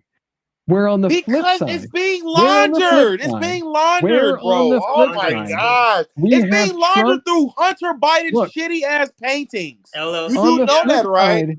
We have Trump appointing family members as officials who get enriched off of foreign investments. Trump himself getting enriched off of foreign investments. Trump himself for a business that he paid back. You do know he paid that money back, right? So, what do they sell? Like, what services do the Bidens sell? I'm just curious. So again, Hunter Biden is a business consultant, which are a make believe job, right? Yeah. So business consultants are terrible people. Because they don't really sell anything that's tangible, but they do sell a service that people pay hundreds of thousands of dollars for easily on a normal day-to-day basis. Like paintings, right? Hunter Biden shouldn't be that guy, though. Like whether or not Hunter Biden was like, hey, I'm a Biden, I can help you out, or not. That's what he does. That's literally what he does. That's literally what he uses. What's on trial, though. He used his last that's not a name crime for Joe Biden. If you went out there and you were like, hey, I know this guy Danny, and I bet you that I could help you get into a business deal with him, and it's an illegal business deal. I'm not the criminal, regardless of what you say and what you promise. The courts would have to prove, the prosecution would have to prove that you directly worked with me in order to make this happen, that we had to conspire You know together. who Byron Donalds is? So we would have to get these things together. Do you know who Byron Donalds is? I don't know who Byron Donalds is. Byron Donalds is a congressman out of Florida. I love him. He went to the bro. He went literally to the Senate, bro, and he had so many documentation. I heard of that. Papers. Yep. And screenshots and That's all his type of profession, things too. when it came to the Bidens, bro. He literally went to Congress, and it's all on the record now. That was his old job too. So he literally laid out like every single bank transaction on what it meant, what it shows, and the corruption. Checks and stuff, right? Well, being written to the Bidens.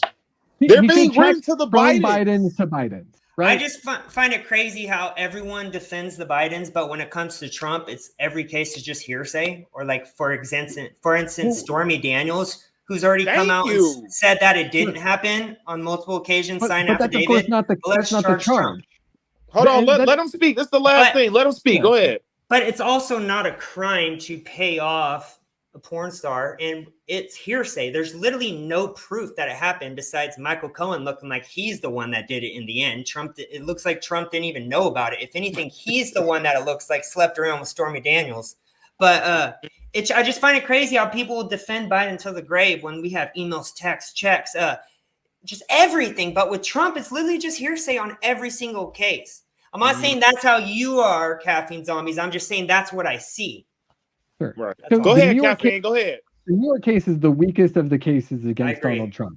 In addition to that, it's not actually about sleeping with somebody or paying hush money. I gave you the strongest one they had, actually.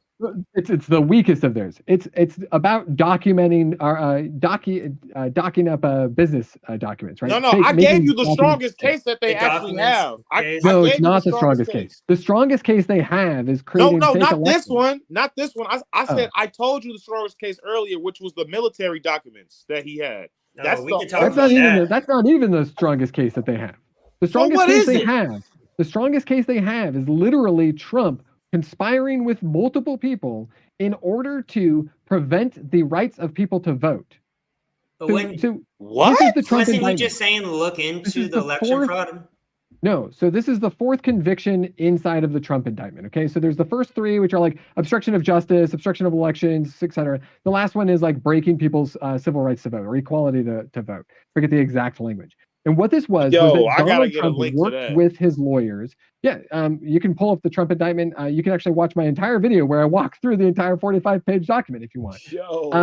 The last one, which there's 120 paragraphs of evidence that they quote, right? All of this stuff is for the president. This is what the presidential immunity case is about. It was brought to Washington, D.C.'s district court and had to roll up to the Supreme Court because Donald Trump appealed it for the criminal lack of liability, right?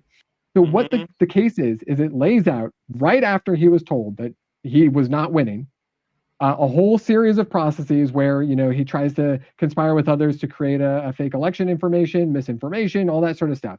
But then even when all of that is failing, he actually works with his people in 7 different states, 6 where they can actually have him counted as a conspirator and not just an unindicted co-conspirator. That's only one of them, right? Where he actually worked with the people on the ground to create electors, to stand in the place of the actual electors who represent the people who got voted. Follow the entire process of certification so that at the time of actually being counted, they would pass that list instead of the actual list. Where's the evidence on this? I'm sorry. Where's the evidence on this? Because here's the thing. The prosecutors are actually trying to get this court case through. Of course they are. Because they have the evidence for it. Come on, man. So basically, there's no evidence. There isn't. It's hearsay. It's because he said look into the election fraud. One of the pieces of evidence is him calling the Georgia Secretary of State, which is actually on recording. You can listen to that. Yeah, I heard the whole thing. I heard that. What law did he break? Listen, He actually, you're he was actually helping obstructing Trump with the law. that. He was actually telling them to find 11,700 some odd His votes. own opinion, though. The He's not left saying, think "Hey, that do this this. is I'm a going to kill you." gotcha. This is See, part of the it. left. I let knew me, you. I knew really somebody was quickly, going to bring up that recording. really quickly. Here's Go the ahead. thing about the evidence. They went to the Washington District Court of Appeals, and unlike 60 cases that Donald Trump brought to courts, this one was saying, yes, you could go forward with this because you have enough evidence on the face of it to be able to walk through the process. That's part of the court process. They can look at the evidence, they can go, this is enough to argue a case, and we can then see if people will convict him, right? So there's at least enough to create a court system that's saying, yes, we should move forward. There's enough evidence Under to what do that. charges, though? 4 of them. They're all in the indictment. So I can actually pull those up if you want right now. Real quick, I just think this is just all hearsay as usual. This is not hearsay. It don't sound credible to me. But it's just like the last 10 years. They've always said, we got him this time. We have this, release this. And it's always it's always the same. And I really don't see what's wrong with saying, hey, there was stuff that happened in the election. Look at it. Check it. Right. Then release it to the public. But there's new studies coming out on those audits that they had, like, what was it in Georgia or Michigan, 300,000 missing copies of these ballots that they were supposed to show. And they didn't even have a copy of. They had no copies of these ballots.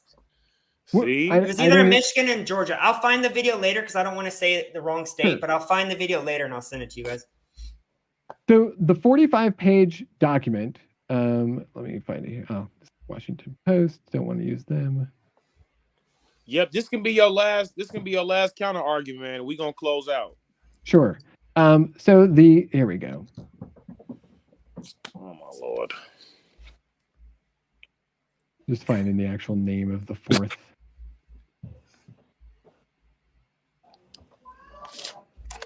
Oh my goodness. And I had this pulled up.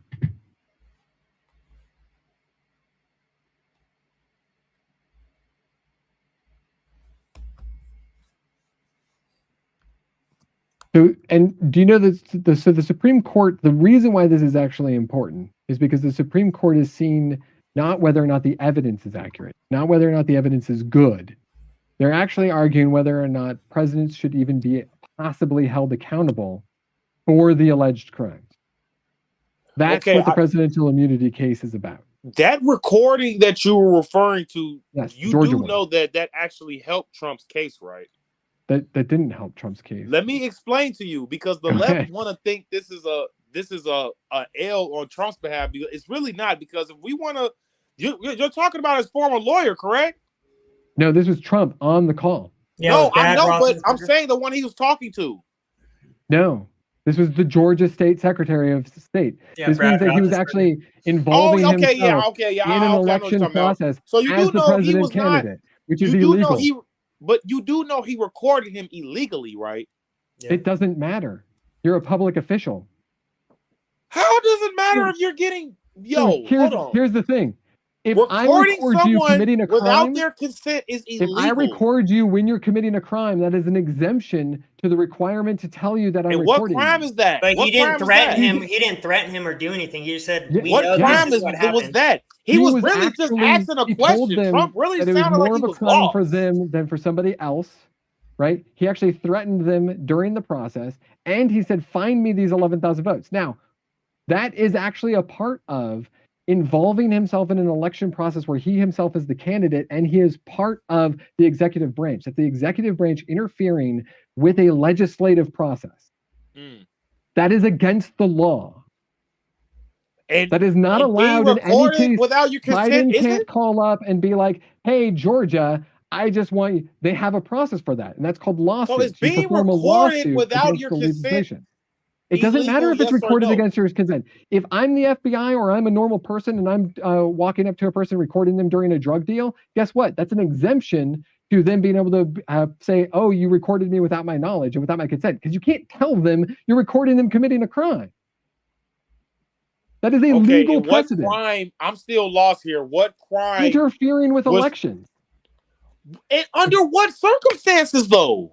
federal circumstances. He was interfering across the Where's board the throughout proof of multiple this? That's different. what I'm saying. Where is the proof? You can't make a claim like that with no proof, But bro. they're giving him like felonies just by making a call, just saying, "Hey, I know this happened." No, it's That's what not I'm just like I saying. just making a There don't call, has see to man. be what's up with all legit. these There felonies. has So to be on yeah, paper proof that Donald Trump was trying to. Threatened.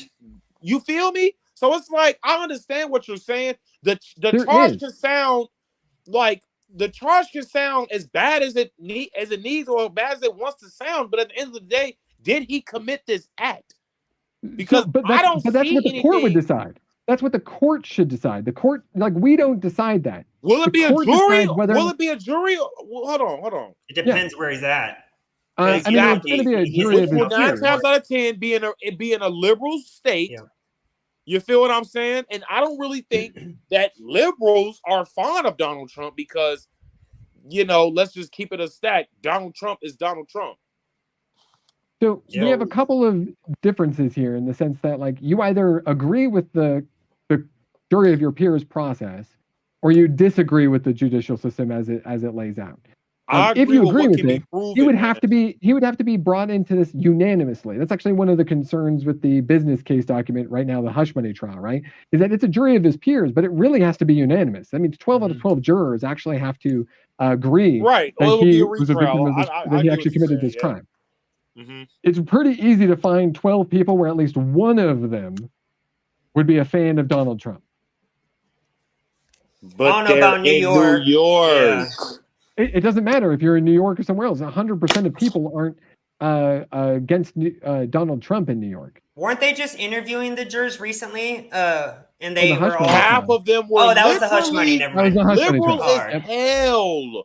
They literally got F Donald Trump on their X accounts. They have Trump with the bars in jail, all type of stuff, bro. Like they have looked into these jurors, and this is why half of the jurors dropped out because the people found out who they were. That's Well, not I a mean, fair they election. removed I'm them not from the election. list. They Excuse me, didn't not election. drop That's not a out. fair trial. So again, the fact of the matter is that you would have to find 12 people who passed the jury selection process, who all of them would be biased against Donald Trump. If Is that your possible though argument is in that New York? that you can't find 12 people where one of them is not biased against Donald They're Trump. choosing a blue state. You do know there are purple states out there, Do right? you think that blue states are only like on they're 100% liberal? There are purple states out there. Well, I mean, even liberal states, even blue states, like even California has conservatives in it, have Trump supporters in it. Clearly. Yo, I just what are wanna the chances? Hold on. What are the chances, dude? Are you gonna find? Come on, man. You know Again, what, Jordan? this is the Because this judicial isn't my process. debate. Go ahead. I was just going to say, I find this whole conversation being crazy and insane when it's already come out that the Obama administration and the Biden administration spied on Trump's campaign when he was an elected citizen or an elected president, or that Hillary Clinton paid for the dossier for the feds and the CIA to spy on him for his whole campaign. Where's the frustration in that? That's actual treason on a voted president where Trump just went and said, hey, I know this happened. Just look into it. And I understand it might have been rude how he came across it, but I don't see it as any crimes compared to, let's say, the Biden administration, Obama, who actually spied on him in his campaign. Right. Sure. And you don't see nothing about it. Like they don't even talk about it. I mean, you do, but that's okay. Like I don't know what you guys read for news, but like even when that was going on, it was big news. I know. I'm just saying these days there's been no charges, but they're giving Trump all these like 91 You felonies. haven't seen Obama zero. since. Yeah, zero. Sure. You So, don't see Obama at all anymore, bro. Obama, when he was running, like I don't know exactly how they got through that process, but while Obama was in office, there's still Homeland Security, which I don't agree with. And Homeland Security is actually able to spy on individual people. So is the NSA. Mm-hmm. I don't think they should. I don't think that should be illegal. I agree with that. But whether or not it was a crime or interference of election process, that is, I mean, if they have evidence that it actually interfered with the election process, then they should bring that to court. I just think the people They are have. sick of it. The judge won't take the case. That's What the the key. world, That's the bro? key to it all. The They judges will are. not They're take the cases. trying to. What the No, no, hell? no. So the 2020 election, I'm talking about the Obama stuff. So in the 2020 election, Oh, okay, 60 okay, yeah. judges, 60 Oh, district court judges accepted Donald Trump's lawsuit on the merits. Then 33 of them, 30 of them, sorry, 30 of 33, On 30 of what 63 basis of them. though? For the So 30 election of being them, rigged? so they accepted the lawsuit. Well, I mean, his lawyers never even actually said that there was fraud. That wasn't what they actually argued on Trump's behalf, even on Trump's behalf. Even Rudy Giuliani never argued that in court. What they argued was that the process was actually allowing in votes that shouldn't have been allowed. They didn't argue that the votes were actually fraudulent, which they had plenty of opportunity to do all throughout the time because they were having court cases up until January. that's what I was going to ask you. Did you watch the court cases of Yeah, the I 1,000 did. plus witnesses who said what they I saw watched during all of this the whole There Wisconsin experience? you process. go. I watched There's all of the so many Georgia people. process. There And you Um, go. you didn't come to conclusion that there was a single problem with the elections. I mean, I saw hundreds of people testify during these court cases talking about stuff being like them being kicked out of buildings, like Mhm. walls being plastered and covered up so you couldn't see what was going on in these buildings. Sure. Videos of people. I even saw a video on TikTok where someone's remaking it viral of this guy literally saying, "Oh, that's a Trump ballot," literally pulling out the ballot and ripping it in half, and then only Wow. taking the Biden ballots, which I can repost as well after this. But I just feel like there's so much evidence when it comes to the 2020 election that I Yeah, just think it 2020 was rigged. very sketchy. 2020 was 2020 very wasn't, sketchy. though. All of the metrics by all of the people, all appointed by Donald Trump, said Hey, they're otherwise. bad too. They're bad too. I think he had So- some So terrible you're people voting. on his So team. here's That's where true. my mind gets really Yeah. boggled, right? So first, this court case should be allowed to go forward because they have the evidence for the court case. Now they would still then have a high bar to prove that Donald Trump was actually committing all of these high treasonous crimes, right? That's one thing. Federal prosecutions, just so you know, they have like in the 90 percentile conviction rates because they don't go to court without having evidence in advance. Well it's Trump. documented, well processed Just documents. kidding. This, not even with Jack Smith. Jack Smith is well known in the federal prosecution department as he does the entire process all the way through, the legitimate way, so that there is actually no questions asked. So one, we should allow that to go through. We should not be wanting the U.S. Supreme Court to say that he has immunity because that would actually allow any president at any time to override any kind of voting election. That's the first thing. The second thing is that a lot of these evidences that are in existence, if somebody says, hey, I saw something, and they don't know what the process is, first of all, that's really bad information. Second of all, it's just a person saying it. When they actually reviewed some of the videos that were being claimed as being bad, when they actually reviewed the full video instead of the excerpts that are going online, right, they were actually able to determine, no, this is normal processing. Like, there's nothing wrong with this election process. So what about kind them? of coming? So, Go ahead. I'm sorry. what No, about? one, Oh, they did it 30 times. On evidence alone, they said that Trump and his lawyers had no case. And the vast majority of those were federally elected or appointed judges from Trump's administration. Trump trusted these people. They're in Why Republican. do people always say that? Hold on. Let no, me he stop you wasn't a right there. politician. Why Yeah, do he people? wasn't. Let me stop No. you right there because I Sure. hate when people say this. Like they're just supposed to do everything Trump say. No, Like no, I don't think that's how not this the works, argument. buddy.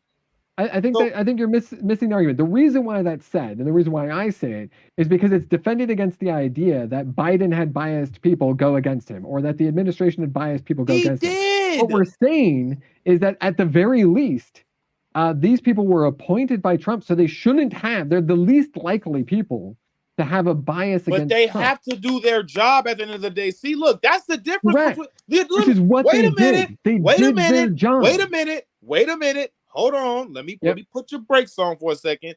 So you're basically saying, even though these Trump anointed these people, right, and that Trump had these people in these positions, they still did their job, and you know what I'm saying, did what they had to do against Donald Trump, right or wrong. These are conservative Republicans, correct?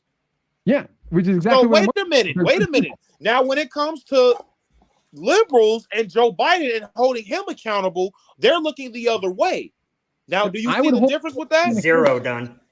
I would 100% hold Joe Biden accountable. In fact, that's actually why I did my But victory. is he though? But is he being held accountable the same He is. way that the conservative Republicans are holding Donald Trump accountable with his actions? Hell no. Yeah, the big difference is that Biden No, they are has no not. You think the they big are? difference is Biden has no direct evidence of any kind of conspiracy He to go against his does. election. What about him being a pedophile? What about him touching his own daughter? Or Ash, yeah, she just confirmed the diary. In her diary, like, come on, there's audio. Yeah, there's that audio. Is undisputed written evidence. Sure. So first, it wasn't. We don't know that it was pedophilia because we don't know any sexual act occurred. But oh my God, bro! It is her dad. Did you read what she said? Second, what the I would world? literally agree with you. Did you read the diary? Second, I would literally agree with you about that being a crime, but it is not a crime that is held against a president in terms of creating election fraud. Why not? What? So wait a minute. He should be held accountable Donald Trump. They can do a case with Donald Trump sleeping with a porn star, but they can't do a case with Joe Biden sexually molesting his daughter in the tub. Those aren't the cases. You're misdescribing the cases. If Joe Biden was up for a court case, sex. What are you talking about? It's literally hush money. If Joe Biden was actually in a court case where the actual claim was that he was sexually assaulting his daughter was able to come in and provide that same evidence, right? She did. And it was within the statute of limitations. He should be held accountable. Again, he should be held accountable if that evidence is there and they actually are pressing charges. Like all of those things, if they're true, they won't press charges against Joe Biden. That's my point. I'm trying to let you know. They know these things. So they know Joe Biden is doing these things, yet they continue to do nothing. They know the Clinton is doing this, yet they continue to do nothing. They know Obama is doing this, yet they continue to do nothing. What are you talking about? So we are now starting to see a one-party system here. His daughter could press charges. There's no one stopping her from pressing charges. Why would she do that in an election year? They would take her out, I feel like. Literally. Here's the thing. If you rob from me and I don't call the cops and tell them that you did so, there is no state mandate to make you pay me back or bring the subsidy. It is a crime family. I have to charge you with a crime. But you're basing the crime family stuff off of things that don't directly connect to Joe Biden. They're either why would it connect to him? That's why it's a crime family, bro. They're either really good at being a crime family and way better than that at Donald Trump. Why would it just automatically connect back to Joe Biden?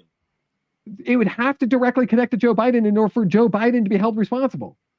It is, but at the same time, why would anybody just come out and say that though?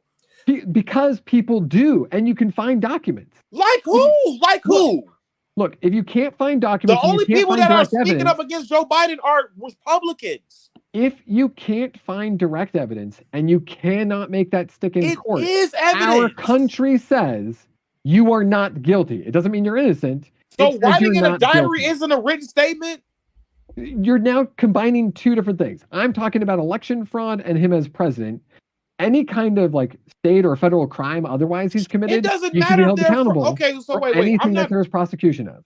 I'm not trying to really steer off here, but do you think someone committing fraud is worse than someone that's committing pedophilia? Like, I think that a person who is trying to override illegally millions and millions of people's votes as the president of the United States is committing a heinous treasonous crime. This is coming from the people that. This is coming from the people that don't require a photo ID to vote. All of those states are Democratic. So the reason why the voter ID is not required is because voter ID has never been required in a federal election. I didn't say it wasn't required. I said it's never been required in 27 out of 50 states. It could have been in the Constitution of the United States. It could have been amended into the Constitution of the United States. It's not. States are allowed to run their elections however they see fit. But it also says in the Constitution that we should protect our country's border, and we have not been fulfilling that at all. And whose job is that? It's the Congress's job. I hate when people say this, bro. Oh my God, Joe Biden literally has the power to do this, Yeah, he's the leader. Trump did it with executive power. Come on, bro. The Constitution of the United States takes immigration out of the president's hands and put it in the Congress's hands. It's actually an explicit power of Congress. They're actually leaving it all to Greg Abbott. It is an explicit power of like Trump Congress. secured the border under executive power. So Trump didn't secure the border under executive power. He created some executive orders that would help to push people back, but really what helped was COVID. Help. Joe Biden eliminated that day one, bro. Yep. That's what I'm trying to let you know. Like Joe Biden took all that stuff away day one. He got in office. When the when the USCIS analyzes the wall that they were building, border, gone. The bill when it came to the illegals, you're talking about gone. a wall that he was paying like private companies to go with, and they weren't getting good progress. Obama built wall, but you don't praise him for that. Obama had lower inflation than Donald Trump, but you don't praise him for that. Obama had higher because he's a Democrat. That's exactly my point. Is that the things that you're using to praise Trump, you won't praise Obama for? Because the literal things he did better than Trump. You froze on that. They praise no human is illegal. They praise no love. They praise love is love. They praise all of this, you know what I'm saying, goody two-shoe stuff, bro. How would I look and say, oh, Obama, and this is actually true, by the way. Oh, Obama deported way more immigrants than Donald Trump, guys. Let's clap it up. What do I look like being a liberal saying that? I'm surprised they didn't say he was racist for that, like they did with Trump. Obama deported way more immigrants than Donald Trump. And he did more drone strikes than almost any other president in the history of existence. I'm sorry? He also did more drone strikes than a bunch of other presidents in the past. Okay, now this is what we're going back to the double standard thing now. That's what I'm saying. Stick with me. This is the last comment I cannot speak for anybody else, but I don't hold a double standard. I think the drone strikes are bad regardless of which president is doing it if they're killing innocents.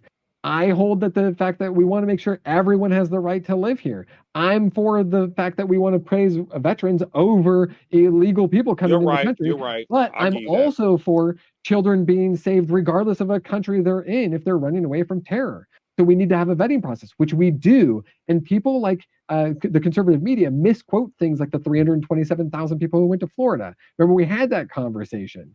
When you look into that, they're not illegals. They're people who are actually vetted through a 7-step process by the Border Patrol. They don't get flown by the government. They have to get paid. They have to pay for their own flight to go there. They're still illegal, bro. They're not illegal because they're being allowed by the United States government. Yeah, but are the people voting on this, or are they supporting it, or people don't vote on every law? In fact, most people don't vote on any law.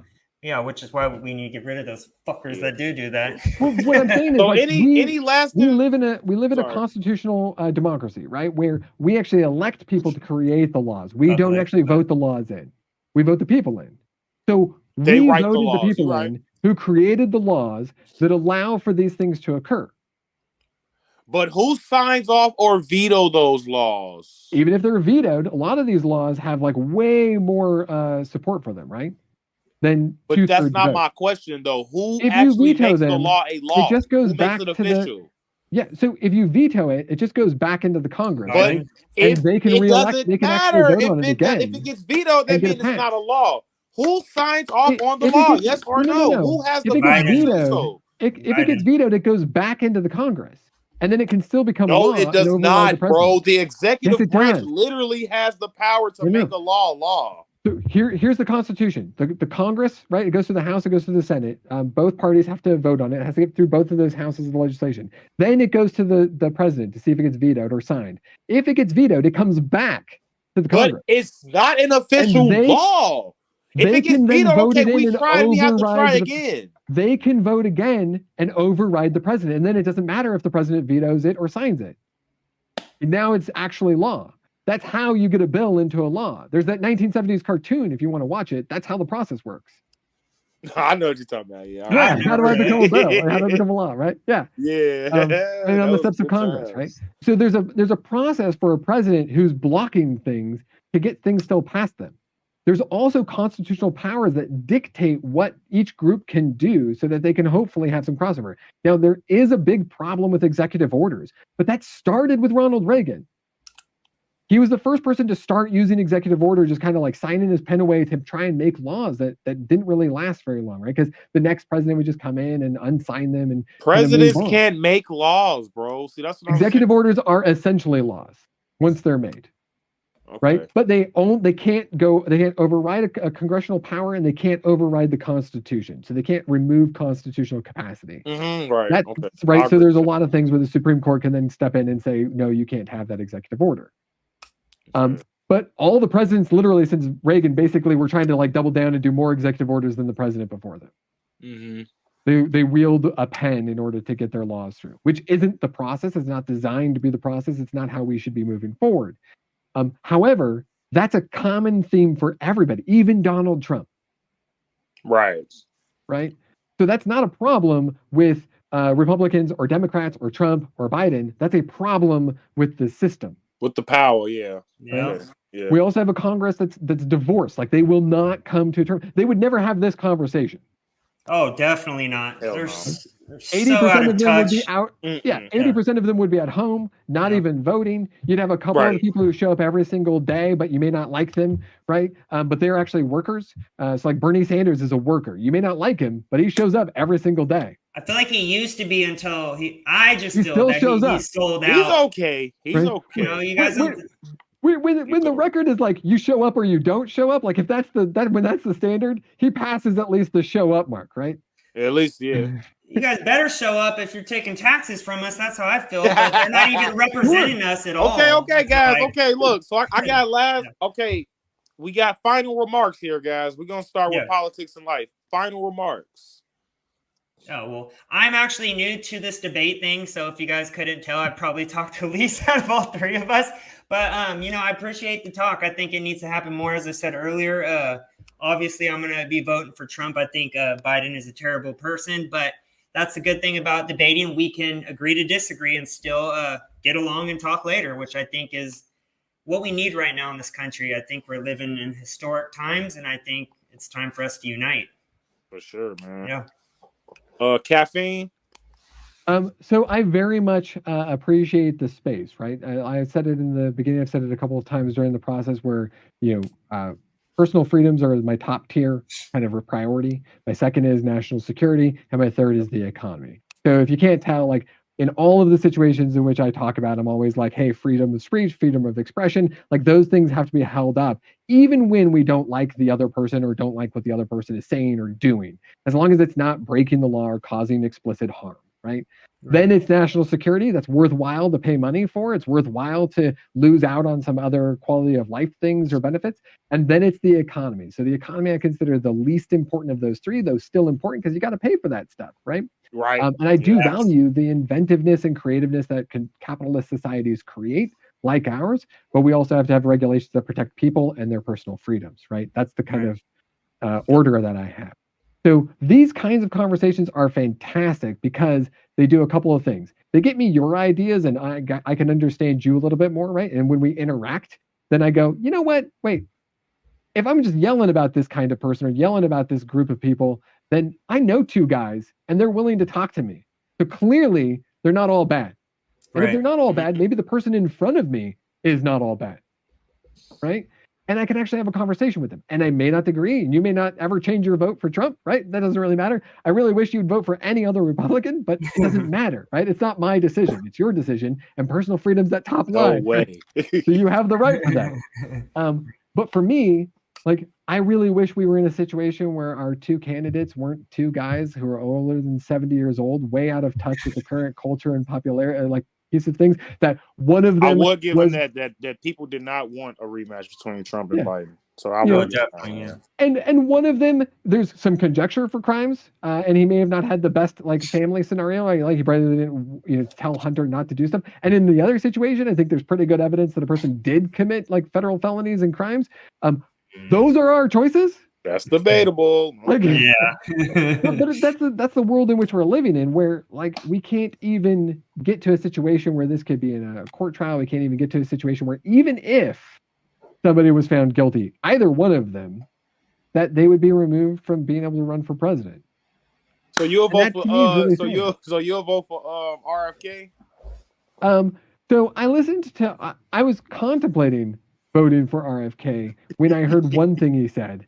And then I listened to the full speech that he had about and he went like he goes off the rails, man. When was this, if I may ask, the speech? Was it recent? For RFK? Yeah. He went off the rails? Yeah. Oh. He was actually talking about his campaign process and where it's at, and they were going over the data. And he's like introducing this person who's really he's like, oh, she's smarter and she's got a higher IQ than anybody in politics and stuff. And they went over some data that they created. They actually went out and did the basically a bias survey that said that RFK would win in any matchup against Trump or Biden. I don't know about that. And RFK read, there was like one, this was the telling point for me, because he read one line for one of the data pieces, and then it was just copy and pasted to another one a year later, and they were clearly not like the same. And he just read it again, and it didn't even trigger in his head that like these things are the same, and it didn't trigger in the person who created the presentation. And I'm like, okay, like, not that really right. bizarre that you would have the exact same results an entire year later. That's unless crazy. you reviewed the same data and just Right. 2024 on it, you know. That's crazy. Just All like right, that. guys. Yeah, he's a funny character, but almost all the third party candidates usually. He's a funny character. He's funny, all right. But all right, guys. We gonna Can I ask one question before we go? Go ahead. Yeah. Go ahead. One question. Last question. If you couldn't have Trump and Biden as the candidates, okay, who would you go for, and like your pitch for them? Like, who would that be? Could it be anyone? Like, could it be anybody? I don't even care if they're a politician or anyone who would run. It doesn't matter. Just anybody, celebrity, person you know, a friend, doesn't matter. That's actually a good question. So I like Vivek Ramaswamy a lot. That's what I was gonna say. I like Byron Donalds as well. I like Tim Scott. Actually, if I'm being honest, Ron DeSantis actually was supposed to be next in line if he ain't step out of bounds. He's questionable, I feel like, right now. He's okay, but you gotta look at Florida, man. That's true. Florida, that's true. He turned Florida around, and that's what I'm saying. I like results. See, and that's why I don't get why Kamala Harris was vice president. DEI. You know what I'm saying? Like Kamala Harris was terrible, but it's like, you know what I'm saying? Everybody got their own opinions and stuff like that. But me personally, I definitely think Vivek Ramaswamy would be my first option, and I would say Byron Donalds would be my second option. I would say for me, it's when you said that, Vivek is definitely my second choice, just because when it comes to America First, like the whole platform, it seems like him and Trump are almost identical. Yeah. And he's just one of the best talkers I've ever heard in my life when it comes to responses, right? I would say Vivek and Matt Gaetz or Vivek and Byron Donalds. I was going to say the exact same thing before that came out of your mouth. So don't think I'm copying you because I'm not. Right, I was thinking that as soon as you said the question. But all right, man. That's well, matter of fact, let me ask you, who would you choose if you didn't have to choose Biden or Trump? Sure. I would probably choose this guy who would never run, which is Scott Galloway. He's like a professor economist. He went on to various news media organizations that you probably don't like, but then he walked away from them because he didn't like them either, like MSNBC. He has a really great podcast. He actually released a TED Talk recently, which is how America is destroying like the youth, like the current. He just doesn't care. He does a lot of data. He does a lot of research, and he's very passionate about what he says. I don't think he's the best moral character, and I don't think he would survive the pressure. But he's a really like honest person, and he's willing to accept information that he may not like originally. This is Galloway, correct? You said Scott Galloway. Yeah, Scott Galloway. I'm gonna have to look up. Yeah. He's written a couple of books, but like the TED Talks is, if you just look up TED Talks Scott Galloway, you'll watch a video of it, and I think you'd probably agree with some of the stuff he said. And he has a great podcast where if you start listening to it, he was one of the first like liberally minded people to bring up this idea that we're like destroying men in America, and the culture around men is really bad. I agree with that. 100%. I agree. And those audios pretty much predate like a lot of the people on the conservative or the left who were having those same conversations, and he wasn't very popular because of it, right? And those are the things. That level of honesty, I just don't think exists in most politicians right now. Their brain. Yeah, definitely. I mean, it exists, but not in politicians. Very rarely. I think there's exists, more but not honest in people, and you probably won't like this answer, but I think one of the most honest people, and I'll agree with this. So like one of the most genuine people, so people who present themselves in their most genuine self, I think was Trump. I don't think he's very honest, but I think he was one of the more genuine politicians we've had. You didn't have to question that he was keeping like things in the back of his mind. He just kind of Okay, says right, He right. told you what was. Yeah, he told you how he felt. But one of the most honest people I think in politics right now is actually AOC. Oh, I was hoping you would say that. I know. Are you I know. serious? I think she's honest. I don't necessarily think she's the best person for like one of these jobs necessarily. She was one of the first people to call out like, hey, politicians need time to read these documents. She was the person who He reads ain't the never documents. say AOC. But I think she believes everything she says. But what about I the war don't that she think votes to most support? right. A I lot of don't think most politicians So do you believe believe that what they picture? say. I'm sorry. I just want to say this because Yeah. I gotta close out here. But do you Yeah, of think what course. she did at the border was real? Do you think those tears were real? No. I do. I really don't think I don't think she has a dishonest bone in her body. I think she'll get there because she'll be in politics for a while. I also said this about Marco Rubio when he first started. Marco Rubio started off as a pretty honest character. He was actually getting yelled at by a lot of the Republicans for things he stood on, like trying to make a pathway to citizenship by getting in support throughout his state. And then he shifted to just your average, everyday corrupt politician. Almost within a year or two. I think she's going to get there. Man, look, she got a lot of work to do, man. But yeah. anyways, guys, we're gonna have to stop right there, guys, because we almost 2 It's been a hours in. while. Yeah, 2 hours. Yes, sir. So, man, that's all the time we got for today, guys. Make sure you guys please check out Politics in Life. And I'm sorry, wrong side. Make sure you guys check out Politics in Life, and make sure you guys check out Caffeine's. I'm like a robot. But make sure you guys check out Caffeine Zombies as well, guys. Man, you're definitely gonna learn a lot when it comes to these channels, guys. You got both sides there, so if you guys want to check them out, I really appreciate it, guys. And hopefully, you guys enjoyed this fabulous, fabulous discussion, guys. Now, if you guys want to see this again, make sure you hit that like, subscribe button. Make sure you guys go onto their channels as well and check it out. And any last things you guys want to say before we get up out of here? I'm willing to talk. I'd say we should do this once or twice a month at least, if you guys are up for it. Talk about the issues. I think you should bring one more person with you, Caffeine Zombies. I don't know another person who would be willing. So here's the thing. I don't think I could find. I don't know off the top of my head a liberal who would hold their calm, right? Who is also so you only know radicals. No.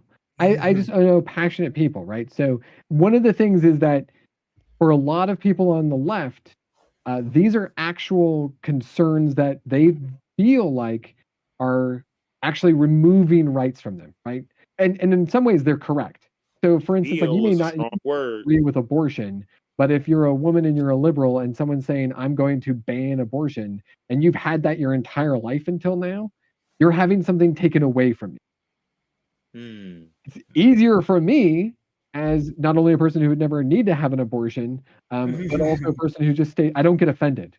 Like I've never been offended in my entire life. I think there's bigger issues than what people say, right? I can definitely agree with that. Yeah. So I can be in those situations, and I literally asked a bunch of my liberal friends, like, hey, do you know any like conservatives that I could go and talk to because I want to learn from the other side. I don't want to be in a bubble. And people would joke and they would say things like, you're never going to find a reasonable conservative. They died off long ago." And I'm like, well, now they're never going. If they're hearing you say this, they're never going to have that peace. That's not all of them, but that's the vocal minority. Just like the vocal minority on the conservative side would say everyone is pushing everything on me and I don't have any rights and I'm always being canceled.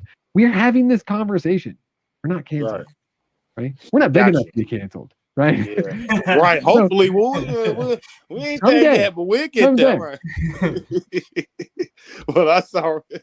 That's all right, guys. That's all right, man. But man, I really appreciate you guys having this conversation with me, man. This was definitely long to come. So, man, if you guys ever want to do this again, you know what I'm saying, just hit me up on X and let me know. And make sure you guys tune in next time. And I will see you guys next time, man. And I am out. Peace.